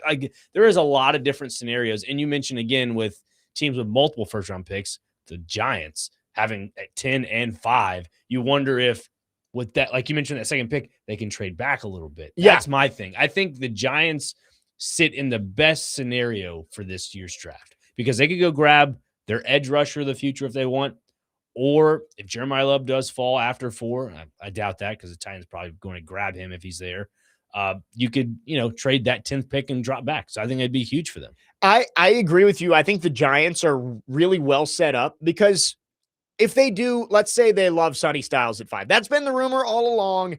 I know there's the smoke in the last 12 hours or so is, oh, no, they don't like Sonny Styles. They didn't want him anyway if the Titans take him. But let's say they get Sonny Styles at 5. He's the guy they've coveted with that pick. If they want Jordan Tyson at 10, but he goes off the board 8, 9, somewhere in there, you can trade back. Knowing that you already got one of the blue chip players in this draft, you can pick up more draft capital. So I agree with you. I think the Giants are really well positioned to make a move. I think the Jets maybe could be in position to move up again if there's somebody else that they like. And I think a lot of the teams early in the first round and late in the first round are going to want to trade back. I think Arizona wants to trade out. I think the Titans want to trade out. I think maybe Cleveland wants to trade out at 6. And then later in the draft, I think a lot of those playoff teams want to move out of the first round. I think they would love to have somebody jump back in. They pick up more draft capital and move on to day 2. I just a guess based on what we've been hearing, but I think we could see a lot of action on the trade market on Thursday night. And that doesn't even include some of the players that we could see moved. We were talking about Will Levis and Anthony Richardson, and there are some wide receivers out there who could be moved. I do think that Friday, Saturday, we could see a lot more player-involved trades than maybe you typically do during the draft. Yeah, that is something I didn't think about. I mean, yeah, obviously you're going to see trades with the draft picks, but including players, that is a good point because you have teams like prime example, Tennessee Titans, Will Levis. What is he going to be offered in a package deal? I'm sure it'll be with a pick and himself in trade. So that is something to look at. Maybe Anthony Richardson, another guy that I've talked about with you as well. Yep. In between segments. I mean, he's requested for a trade. So that might be something to offload to another team. I mean, there are a lot of opportunities. Even the Bengals in this case, they already know what they have in Dexter Lawrence. They said, all right, we don't need the 10th overall pick. They want solidified talent. So like you mentioned, those top tier teams near the top of each division are saying, yeah, maybe we don't see the first round talent. We have what we have. Yep. Let's go and trade back, collect for the future. And again, that just kind of goes to show you that these teams that are always fighting for the Super Bowl, they're already ahead of the curve because they have their talent. Yep. 615-737-1025 is the phone number. Could be a busy weekend on the trade market as the draft begins on Thursday. I think I know what we're getting here, but let's go to our phone lines driven by WilsonCountyHigh.com. Ryan is called in. Remind us once again. It's that time again, guys. with the fourth pick in the 2026 NFL Draft, the Tennessee Titans select who? Jeremiah Love, University of Notre Dame. Should I lead Ryan in the prayer this time, or should we call it's TD? okay. Just remember, if it doesn't happen, just remember the prayer that TD led you in last week, Ryan. Calmness, patience. It'll all be okay. I'm praying they take him. I mean, that's my dream guy for sure. So if they don't take him, they need to trade down for sure. I think those are two good options. And, Jeremiah Love, the smoke may be saying that he's not going to be the pick. The odds still say he is as of right now. So nobody freak out yet. Everybody needs to just wait and see what happens on Thursday night. But the Titans have options on the table for a lot of different spots that they can go. Yeah, I mean, making a Catholic reference here, it's kind of like electing the Pope. If they go and grab Jeremiah Love, they could show the white smoke. If they don't, they just show the black smoke and say, hey, we're continuing on looking for the search. You think Pope Leo's a Notre Dame fan? I mean, he is from Chicago. I would think so, There right? are a fair amount of Notre Dame fans in Chicago. Yeah. And, if you're the Pope, right? I mean, yeah. If you're rooting for one team, it's got to be that one, right? Exactly. You're not rooting for Northwestern. That's for sure. Absolutely not. Matt on the text line says, serious question. If this draft is so top heavy and there's not as much talent as we normally see, why do so many teams want to trade back instead of remaining where they are to get one of the few blue chip players that are in this year's class? I would explain it this way, that yes, it's not there aren't very many elite players in this class. And some of the elite players there are don't play the premium positions. So teams might say, all right, well, if we're picking at 4, if you're the Titans, your options are Jeremiah Love or Sonny Styles there. Well, if we trade back, we may not feel as good about taking Jordan Tyson with the injury concerns, but he is a possible wide receiver 1 that we get. We can pick up more assets and feel better about the position we're taking them in. I just think that beyond Bailey and Reese, I think there isn't much gap between 4 and 10 of who's going to be picked there. And that's why teams might be more willing to trade back. Yeah. And I think, obviously your percentages decrease when you trade back because those are more flyer picks in some aspects. Yeah. But like I was talking about earlier with these teams that are always competing for a Super Bowl, they're just trying to grab guys that can complement your players already on the roster. Right. That's where you're going at. So to your point about those teams that are in the top 15, top 10, they're needing players that can be win now type players. And the trading back stuff could also be it could all be smoke. All these teams could really love Jeremiah Love or Sonny Styles or whatever. We won't know until the picks are made. 615-737-1025. We are going to try and simulate what Thursday night might look like. I have come up with a little sandbox for us to go through next. Nick Frazier, you are Mike Borgonzi. Parker Kelly, you are Robert Saleh. And you've got to go through the war room on what the Titans might do at number 4 with some possible trade calls coming in. We'll do that coming up next. 615-737-1025. Jake Lyman, Nick Frazier, Parker Kelly, next man up, 1025 The Game.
Final hour on this Tuesday. Next man up, 1025 The Game. Jake Lyman, Nick Frazier, Parker Kelly with you. Broadcasting from the Busy Bee Plumbing, Heating, and Air Conditioning Game Nashville studios, home of the $99 yearly Beehive membership, where the buzz is always about great service.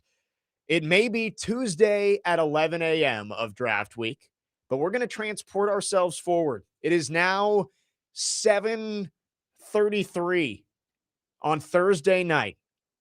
The draft is moving along. 3 picks are off the board.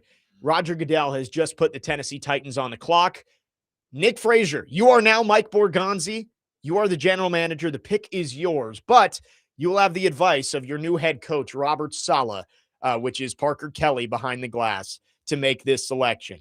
I'm going to put 8 minutes on the clock, which is the new time for the first round picks. It used to be 10. Now it's 8.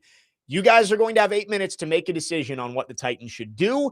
There will be trade calls coming in throughout this 8-minute stretch that could change the way you guys think about this. At the end of the 8 minutes, you have to come to a decision on what you're going to do, whether that's picking a player or trading the pick. Do we understand the rules? Yes. We understand the rules. All right. I will just, I'll let you know when somebody's on the phone with a trade offer. Here are the first 3 picks of the draft. Number 1, the Las Vegas Raiders select Fernando Mendoza, quarterback, Indiana. At 2, the New York Jets select David Bailey, pass rusher from Texas Tech. And at 3, the Arizona Cardinals select Francis Maui Noah, offensive tackle from Miami, leaving Arvell Reese, Jeremiah Love, and Sonny Styles all on the board for you at 4. And the Tennessee Titans are now on the clock. This is tough. I mean, the edge rusher of the future is there. The running back of the future is there. Robert, what sells tickets? You want defense winning championships, or do you want butts and seats? Here's the thing, Borgo. When you consider, I'm a defensive guy, but we address a lot of the defensive needs in free agency. And we need some weapons for our young quarterback. Or as you would say, quarterback. Love's on the board. We have him ranked as the best player in the draft. I don't want to be heartbroken. I think we can turn the card in. Let's do it. You're ready to, well, Maybe. I don't know. I'm still contemplating. phone's ringing with the trade I offer. know. Let's see what the first offer has to say. Hey, Borgo, it's Brett Veach. We've been wanting to move up for a while now, and with the way the board fell, we're ready to pull the trigger. We're going to offer you 9 and 40 in the second round to come up to 4. Let me know what you're thinking. Thanks. So that was Brett Veach of the Kansas City Chiefs. He is offering the 9th pick in the draft and number 40 in the second round to come up to number 4. Thoughts? You have 35 and 40. That's something to look at. Getting better. I love the accent. Thank you.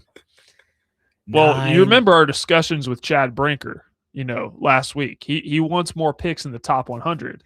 It's true. But is it worth getting an extra second round pick to pass on a generational type running back? That's tough. Man, he's one of the best plays in the draft. So just to mediate here a little bit, if you guys do stick and pick, you've settled on Love over Reese. You're right. So if you, there might be more trade offers coming, but that's a tough decision if you're going Love over Reese. Here's no the thing: if we accept this offer at number 9, we're most likely going to end up with Reuben Bain. Just true. Very true. You kind of put yourself outside of not the blue chip players, but the players you really think can transcend your defense. Man. You know what, wait, Borgo? I've come to a conclusion. And that is We've let this fan base down long enough. And they want one guy. Wait, phone's ringing. hold up. Oh no. Hey, Mike, it's Joe Shane. Please hold for John Harbaugh. Yeah, hey, Mike, we're right after you guys. We'd love to swap to make sure we get our guy at number 4. Now, we don't have a 3rd this year. We'll give you next year's 3rd to jump up 1 spot to number 4. You guys come down to 5. Let me know. Thanks. So that's Joe Shane as the assistant for John Harbaugh, relaying the message there. wanting to move up one spot. So you guys would just have to slide back to 5. The Giants want to make sure they get their guy. You get their 3rd in next year's draft. Rob, I like the pick. I like dropping back a pick, and you're still able to collect a 3rd. We've been blowing a lot of smoke about Sonny Styles. Now, regardless, right now, David Bailey and Jeremiah Love are both on the board. Bailey's gone. Oh, I'm sorry. Reese is still there. Excuse me, Reese. My bad. Eye vision. Bad. I don't think the Giants are going running back right here. They have Scadaboo and Tyrone Tracy. I'm okay with taking this. All right, This we'll do that. Yep. We'll do that. All right. Well, one more. Phone is ringing one more time. my We're going to give you one goodness. more option, and then you guys can come to your final decision. You got 4:15 on the clock. Phone is ringing, and it's a Dallas area code. Hey, Mike, it's Jerry Jones. Last minute offer for you. We really want to get in front of the Giants. There's a guy I'm looking at, and I want him. We'll give you 12 and 20 to come up to 4, but we'll need 101 in the 4th round back as well. Get back to me. So there you go. Jerry Jones offering both his first-round picks to come up to 4. You do have to send 101 back as well. That is tough. 2 first-round picks. I don't know. I think if we go 12, it takes us out of the equation of being a really good team this year. I cannot get on board. I think we can go with the Giants. I think Harbaugh and we get together real well. That could be the trade of the future. That could really I'm transcend fine our with the franchise. Giants. All right. So you guys ready to take the Giants trade? Indeed. All right. The Giants offering 5 and their 3rd in 2027 to move up one spot, and they would come up. Are you ready to accept it? Yes. All right. Trade has been called in. With the 4th pick, the Giants select Arvell Reese, pass rusher, linebacker, Ohio State. You're on the clock now at 5, and I think I know where the pick is going. You want to turn in the card, Borgo? Let's turn in the card. I have an idea who it might be. Let's turn in the card. Not heartbroken anymore. Jeremiah Love is the pick at number 5 for the Titans. There we go. There is our draft simulator. Well done, guys. You guys were very quick to make decisions. I had to get those trades in quickly. I mean, every decision outside of the board. We've been doing prep since December. That's We're ready true. to go. You guys had the board set and you were ready to go. You had all the different variations in front of you. Exactly. There was no, well, I guess you would call it the strings that are attached to each face when you're trying to figure out who the murderer was. That's kind of what the board looked like a little bit. Not anymore. There's no question marks on any of the faces. We know what we want. We got to the point. I had an idea. So when I made those trades up, I wanted to do the 2 that we've been doing, but I thought the Giants one was the one you guys would pick because having 3 players on the board that you like, especially with Reese still there, I think allowed you to move back that extra pick and say, all right, we can take Love now instead of Arvell Reese. But I like it. I did pivot. I had Love going 3rd up until the last break.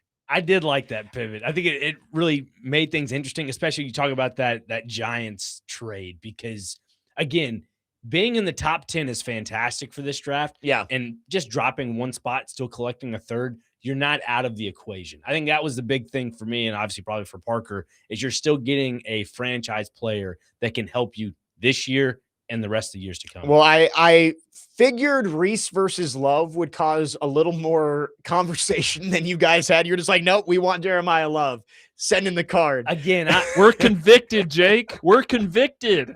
I'm not going to pull my Borgante accent out again, but I do think when it comes to this, and I mentioned in the first hour, with Robert Saleh coming into Nashville and taking over this defense, everybody knows what he's bringing to the table. And, again, you guys still see what Jermaine Johnson can do. I mean, that's a big factor. But if you can, again, I've been on this train. I don't know why that is. Well, I do know why it is, but it's the fact of the matter. Femi Oladejo, I do think he can be a good player under this Robert Saleh defense. He has the intangibles to be a difference maker. It's just a matter of, can he apply that this season under a Robert Saleh-led defense? And if that is the case, then I think the Titans don't set themselves back after a potential miss in the 2nd round last season. Here are the trade values that I had because I wanted to let you know what was the most valuable trade. So in the Chiefs trade, the Chiefs send 9 and 40, Titans send 4. That would have been a plus 50-point surplus on the Jimmy Johnson trade chart for the Titans. The trade you guys took, which was 4 for 5 and next year's Giants third. I had to estimate it a little bit based on the next year's values, which you take 20% off. It would be about a plus 60 surplus. So a little bit better on the trade chart. The Cowboys trade, though, was the most valuable trade. The Titans would be sending 1,900 points. The Cowboys sending 2,050. So plus 150 for the Titans if they were to make that deal. Again, it comes back to the value of I get the picks have a big value to it, but the quality of the players, to me, I think once you're outside the top 15, you're then adding of this guy could be a project / depth piece. And I'm not saying it's a bad draft, but again, when you pull yourself out of the top 10 for blue chip players, you're not in that conversation anymore. Well, and I think for you guys too, having Reese and Love both on the board made that an easier decision of, in your mind, and maybe this is how Mike Borgonzi feels, it's like those two players are equal to me. I'm fine with either of them. I'll take next year's third to move that up. Belvis in the YouTube chat says next year's second would have been ideal. I wanted to make them moderately even trades, right? Like I tried to make it where the Titans are getting a slight win because usually the team coming up has to overpay a little bit, but not completely over the top. Here's how I look at it. I mean, we traded back one pick and got the best player in the draft and got an additional third-round pick in the process, even though it's next year. Yeah. I don't see how that's a loss. Yep. I agree. I think that was a good choice by you guys, especially with the way the board fell and the Cardinals taking Maui Noah at 3. 615-737-1025 is the phone number. If you have thoughts on the simulation, again, Nick Frazier, Parker Kelly went on the clock with Mendoza, Bailey, and Maui Noah off the board. They ended up taking a trade offer from the Giants to slide back one spot, pick up a third next year, and draft Jeremiah Love at number 5. We'll get your reaction and much more coming up next. 615-737-1025. Jake Lyman, Nick Frazier, Parker Kelly, next man up. 125 The Game.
The new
Next man up, 1025 The Game. Jake Lyman, Nick Frazier, Parker Kelly with you.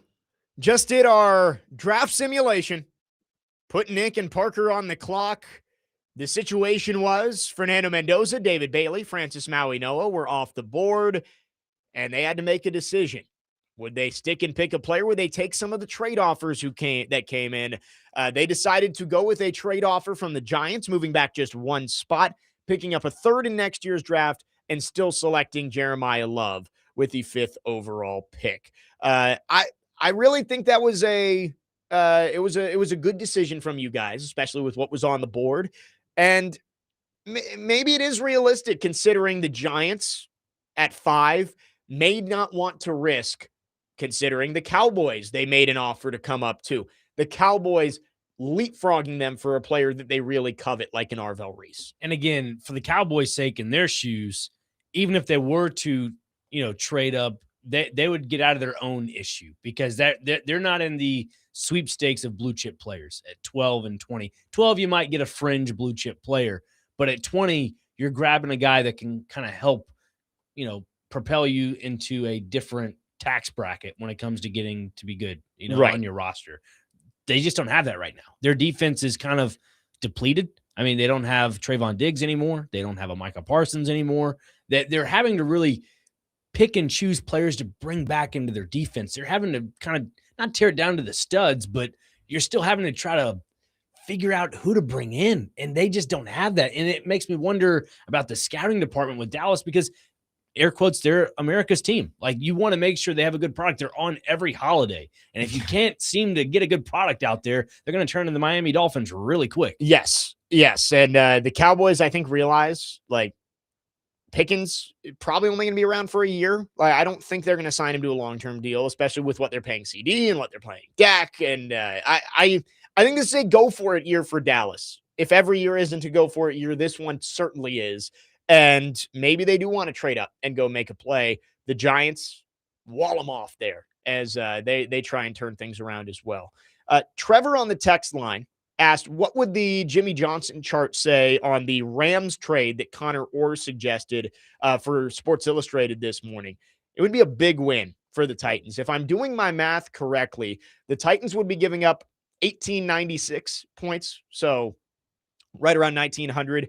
The Rams would be giving up 1,150 for their first round pick, 300 for their second round pick, so 1,450, and then about 120 for their third round pick. So 1570 plus next year's first, which comes out to about 800, I believe.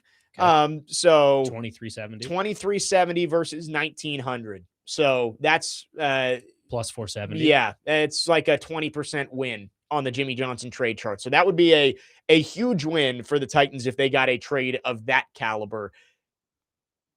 I don't know in this draft if you're going to get that level of draft capital to come up.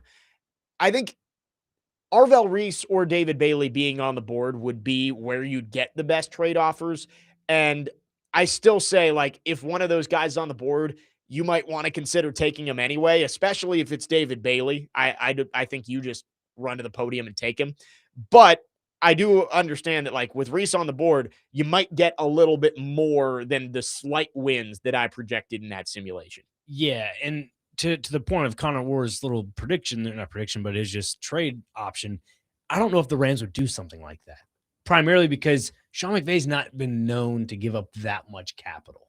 They're always known to either give up a first-round pick and get a haul in return, and turn all that haul into productive players.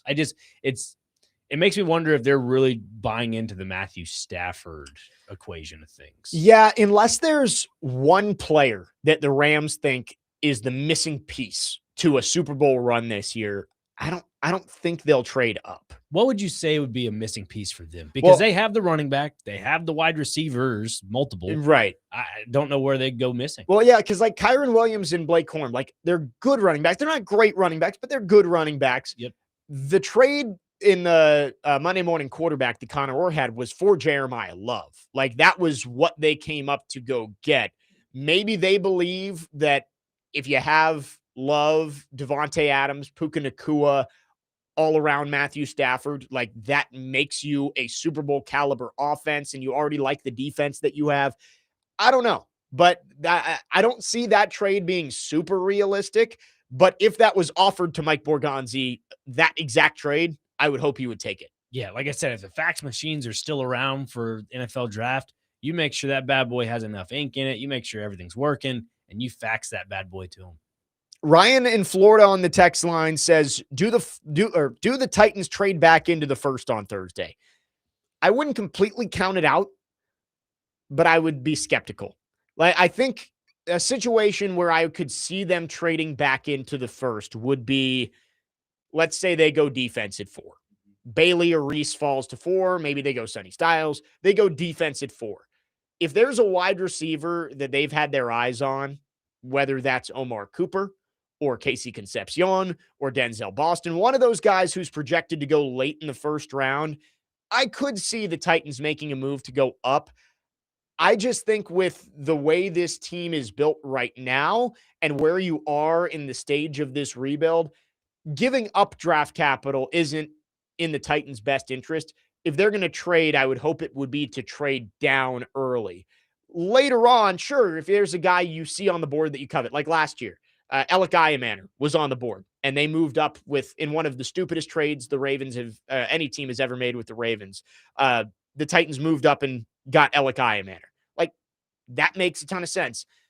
Trading back into the first round probably is going to cost you maybe not your third, but Maybe a second. probably your fourth and maybe another pick. Like, I just don't know if that's worth it. Yeah, it might cost you your third even. Let me look at the trade chart. I just looking at that while you look that up, to me, it goes back to the comments we were talking about with Brian Dable, like with Cam Ward last year, like, oh, really saw a lot of value in him. It makes you wonder, does Dable, if there's a wide receiver out there near the end of the first round and he says, this guy can change my offense. Yeah. I think that's what would buy in for that's what I think too, is if they move up, it's for a wide receiver. If they didn't go Love at 4 and you want to get back in to go get a receiver for Cam Ward, I could see that. I think it's unlikely though. And yeah, looking at the trade chart, like let's say 26 with Buffalo is where they'd want to go to. That'd be a 150-point difference with 35. So that would probably cost you 4 and one of your 101 and one of your 5ths. So 4 and a 5 to move up, which isn't a steep price, but I think you're still going to get good players at 35 that are going to fall to you. Yeah, you're, like you mentioned, probably sticking and picking. But again, it kind of comes back to the Cowboys situation. Like, if I'm the Cowboys, you stick and pick. But again, this is the Titans late in the first round, early second, stick and pick. 615-737-1025 is our phone number. If you have any thoughts, questions about the Titans draft, we will try and get to them before the show wraps up. We got 2 more segments on this Tuesday. We will keep talking draft and much more to wrap up this one. Jake Lyman, Nick Frazier, Parker Kelly, next man up here on 102.5 The Game.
Next man up, 1025 The Game. Jake Lyman, Nick Frazier, Parker Kelly with you.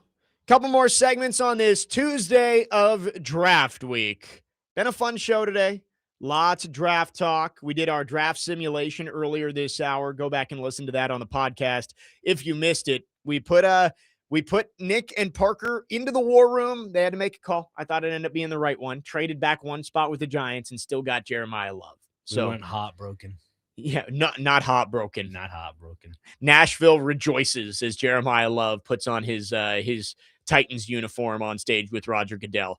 I will mention quickly here, we're going to talk mostly draft, but Mike Vrabel did just speak to the media. First time that he's talked since the Page 6 scandal came out. Pictures came out. And basically, he didn't take any questions, but just said that he's talked to the players. He says that he's had tough conversations with his family and the organization and the coaches, and kind of left it at that. Says that everybody has to make good decisions on and off the field, and that starts with him. And that's where he kind of left it. So you can take from that what you will, but I have a feeling that's probably the last we're going to hear from Mike Vrabel on this situation. Yeah, with the way New England kind of runs their media up there, I mean, that's kind of what it is. Right. Par I for the mean, course. yeah, I mean, he's the people are always going to wonder about the whole situation, but like Vrabel's not going to say any more than what he just did. And I'm sure there's going to be one or two media members that is not going to take a jab, but they're going to restructure their question when they do ask questions next week. Right. Of just like something about the draft not draft, but something about the. He's going to shut it down, though. We know Vrabel. Yeah. Like, he addressed it, and he even said during his statement, we just listened to it, of like, it's draft weekend. I don't want to take anything away from the players that we're bringing in. So I think from here on out, he's going to shut down any questions about it. But at the very least, he has come out and addressed it in front of the media, which is, I mean, it's been weeks now. So, and those pictures have been out for a long time, a good bit of time. Yeah. So anyway, that just happened within the last 30 minutes. It seemed like it was kind of a surprise, the Mike Vrabel stuff is that he was actually speaking to the media. I don't know if the media was informed beforehand, and he just jumped out in front just to kind of get out in front of some of these things. So anyway, the draft 2 days away out in Pittsburgh. And again, we are still kind of swimming in rumors and smoke screens because we don't know what's going on. The Peter Schrager yesterday, and we kind of led the show with this. Peter Schrager says the Titans are not interested in taking Jeremiah Love 4th overall, which is, it's contrary to everything that we've heard about the Titans through the entire draft process. It's always been, yeah, they really like Jeremiah Love. Maybe they would take him over one of the pass rushers. But I think there was always the thought of, if the pass rushers are there, it's them. If not, it's Love. It seemed like, based on what Peter Schrager was saying, that Carnell Tate and Sonny Styles might be more in the cards than Jeremiah Love at 4. Which is very interesting. Again, Sonny Styles, good player. Carnell Tate, good player. But I don't know how you can really equate a guy like Carnell Tate for the Titans at 4. To me, if you go and grab a guy, Carnell Tate as a wide receiver at number 4, you're saying that's your wide receiver 1 going forward. Like, you just go and sign Wan'Dale Robinson to a 4-year deal. You can't go and draft Carnell Tate. To me, that sends a mixed signal. I don't know. Like, again, Carnell Tate, I put in that same basket with Jordan Tyson and Ruben Bain of, I would be totally comfortable picking them in a trade back scenario. Don't feel comfortable taking them at 4. It's all about value here. And if you're not getting any more value from the 4th overall pick than just the player that you select, they got to be worth it. So I look at the players that are options for you. The pass rushers definitely would be worth that pick. David Bailey, Arvell Reese, Jeremiah Love. I think you look and say, a lot of people believe he's the best player in the draft, and he could be a game changer for your offense. I would say he is worth that pick. Sonny Styles, I'm iffy on, but like, I can understand it. He'd be my least favorite of those. Everybody else, I would say, is not worth the 4th overall pick if that's all you're getting. But if you tell me I'm getting more value, another 1st-round pick, a couple more top 100 picks either this year or next year, I would be okay getting Jordan Tyson, Ruben Bain, Carnell Tate. I just think it's too rich for me to put all of my eggs in one of their baskets with the 4th overall pick. And if you're the Tennessee Titans and there is an opportunity for you to trade back and you can collect more draft capital, if it's not this draft, but in 2027, To me, I mean, everybody in the last, 2 years, give or take, thought 2026 would be the quarterback draft, right? Arch Manning to potentially Right. be at Lenore Sellers to potentially be Dante ready. Moore. Right. And it didn't really turn out to that. So it makes you wonder in 27 if a guy like Trinidad Chambliss, if there, I don't know, some other names out there that, Dante Moore you mentioned, like I don't know. There might be some more quarterback names in 27 that can go say, hey, let's go take a little bite on this fish hook and maybe trade up with this team. The Titans would be the team to say, hey, we have all the picks that you want. Trade with us. Yep. We got you. Yep. So to me, I think there is more value in getting 27 picks than trading back and getting top 100 picks for this year's draft. I mean, it just depends on what their scouting department sees, though. I got to say, we don't talk about it enough because it's kind of irrelevant at this point. But the Titans would be in a much better spot in this draft if Dante Moore had just declared like everyone thought he was going to. Because I do think he would have gone second to the Jets. Cardinals would then probably have taken Bailey or Reese. You would have been left with either one of those guys, or you would have more trade back options for one of those players.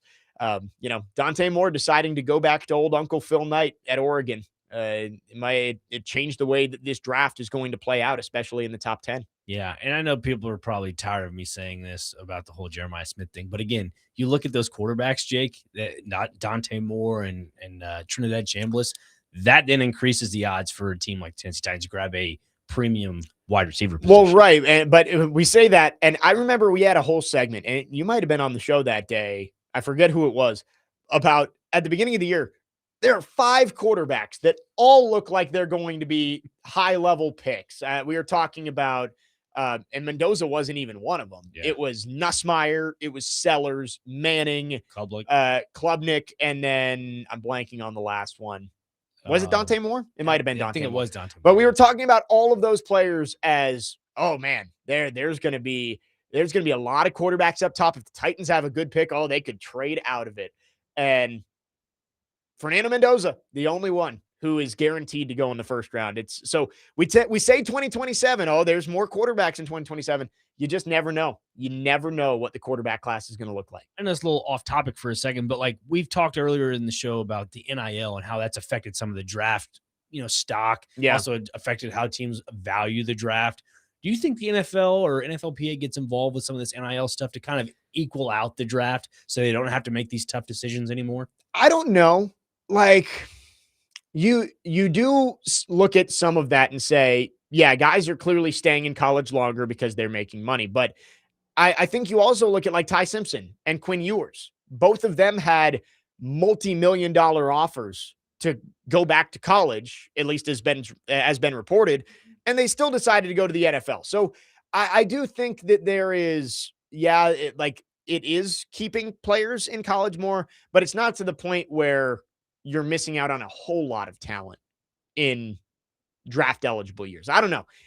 That's something that we'll have to see develop down the next couple of years. Yeah, I mean, I could just see Roger Goodell kind of sticking his head in the door and say, hey, if we need to do this, and this to, progress the situation, let's do it. Because again, everybody looks at college football as the minor league football of the NFL. Like, you're not seeing guys that go into the NFL draft from the UFL, or the Canadian Football League, or NFL Europe, if that's still a thing, or anything like that. There's no players like that are coming to the NFL into the draft. Right. No, there's no alternative at this point. So, that's something I think it's developing that way, and we'll see what the next few years look like as, we get maybe a better grasp on what the long-term NIL landscape looks like. But Dante Moore not coming out. It definitely is playing a factor in how the top 5 of this draft is going to go. 615-737-1025. Quickly to the text line. Sean says, I'm glad we don't know what's going on. That's exactly how the Titans got screwed on the CJ Stroud stuff. Loose lips sink ships. And it's true.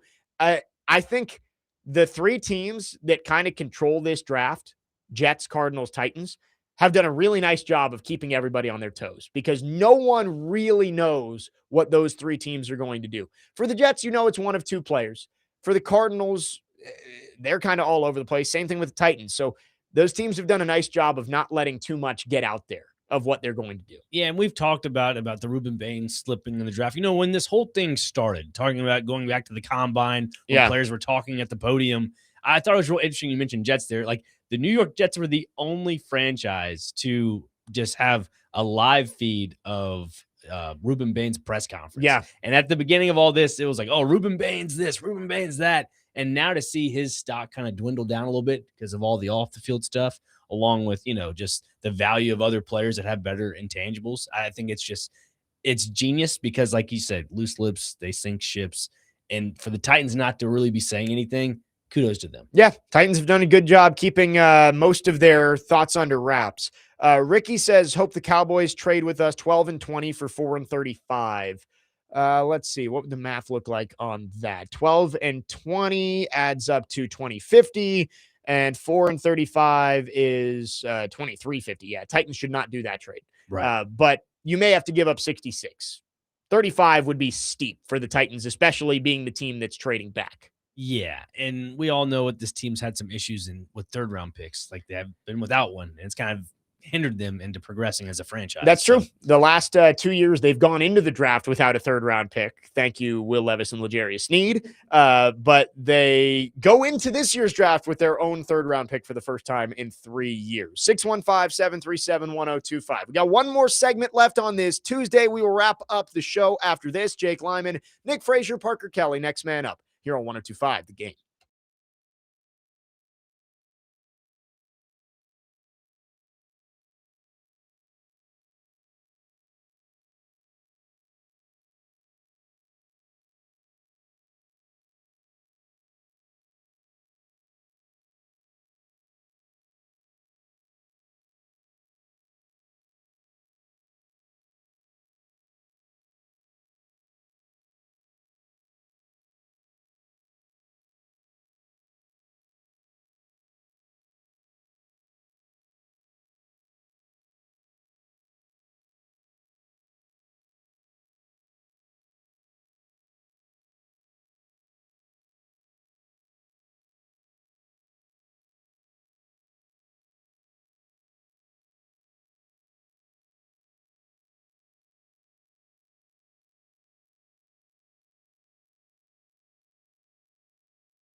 Next man up, 102.5 The Game. Jake Lyman, Nick Frazier, Parker Kelly.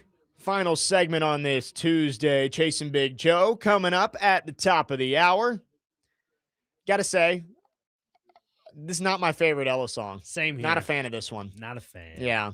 I mean, She's got a lot of good ones. That's Yeah. not one that I subscribe to. A sleeper on the new album is Low Lights. It's a good Okay. one. I have not listened It's to a the good full new album yet. not bad. Noah Khan new album coming out this week, by the way. See, I'm not big on. Oh, Noah I Khan. love Noah Khan. Really? Yeah. All right. Yeah. His that I'm looking forward to Thursday. It's draft day. Watch the draft. And then at 11 p.m. his new album comes out. It's like What a good it's nightcap. like Christmas morning. I mean, this is fantastic. I'm a bit so I wasn't a big Noah Khan guy, but my fiance was, and she took me to one of his he played at Ascend like 3 or 4 years ago. And we went down and I left and like, all right, I'm downloading all of his music. Like he's awesome. okay. So I'm excited. Gonna be good.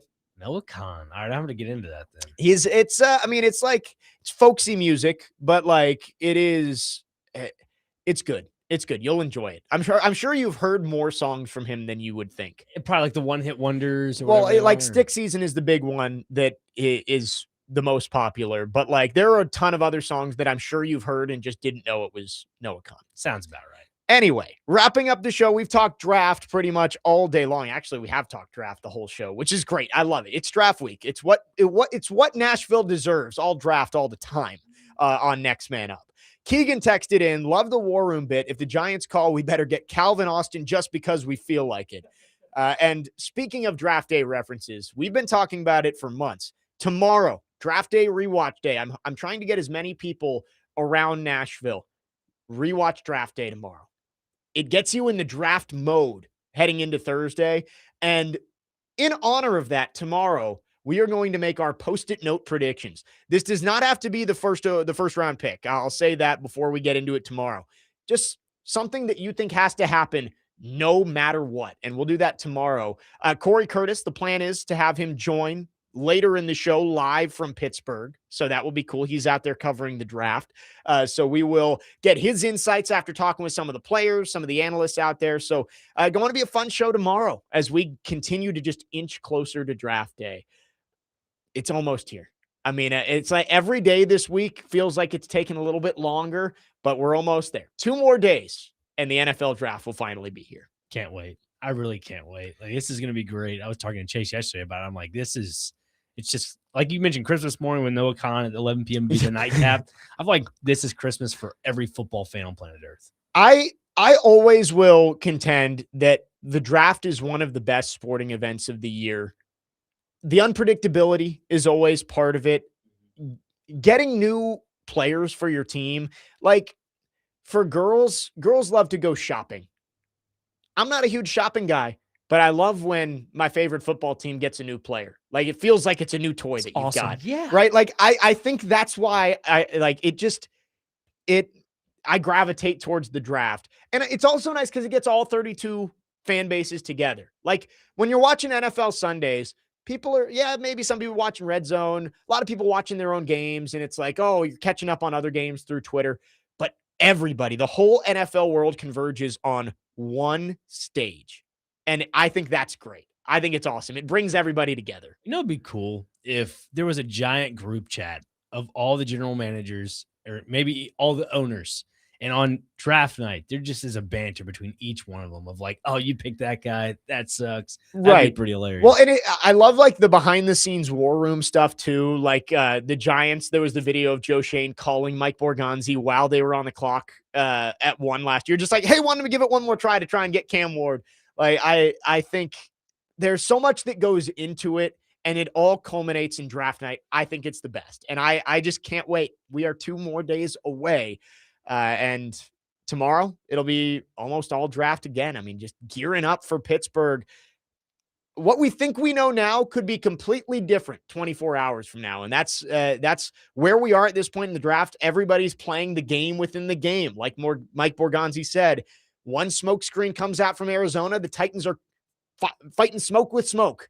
And who knows what it's going to end up looking like. yeah, I'm intrigued to see what Pittsburgh does, the host city, because Yeah. if Aaron Rodgers is coming back, that'll kind of dictate who they go with the first round. If they don't have Aaron Rodgers back, I mean, I don't know what the deal is with that. He always leaves everybody in a limbo, but that should be a fun thing to keep an eye on. How about Aaron Rodgers comes out for their first round pick and announces he's coming back and then announces the pick? And it's a wide receiver, even though they already got Michael Pittman in a trade. I mean, the Aaron Rodgers stuff, maybe we'll talk about that a little bit tomorrow because, like, God, just make a decision already. But again, he's still one of the top 32 quarterbacks in the league. Yeah, It's probably. Aaron Rodgers. But He's a showman. He loves the drama. I know. That's why when there was rumors he was going to retire, I was like, no chance. You love the spotlight too much. That'll No wrap shot. things up for us today. Dr. Crane, always great having you in. Thank you for having me. Tomorrow on the show, we are one day closer to draft day. Corey Curtis will join us live from Pittsburgh, Pennsylvania. That does it for us. Chasing Big Joe coming up next right here on 102.5 The Game.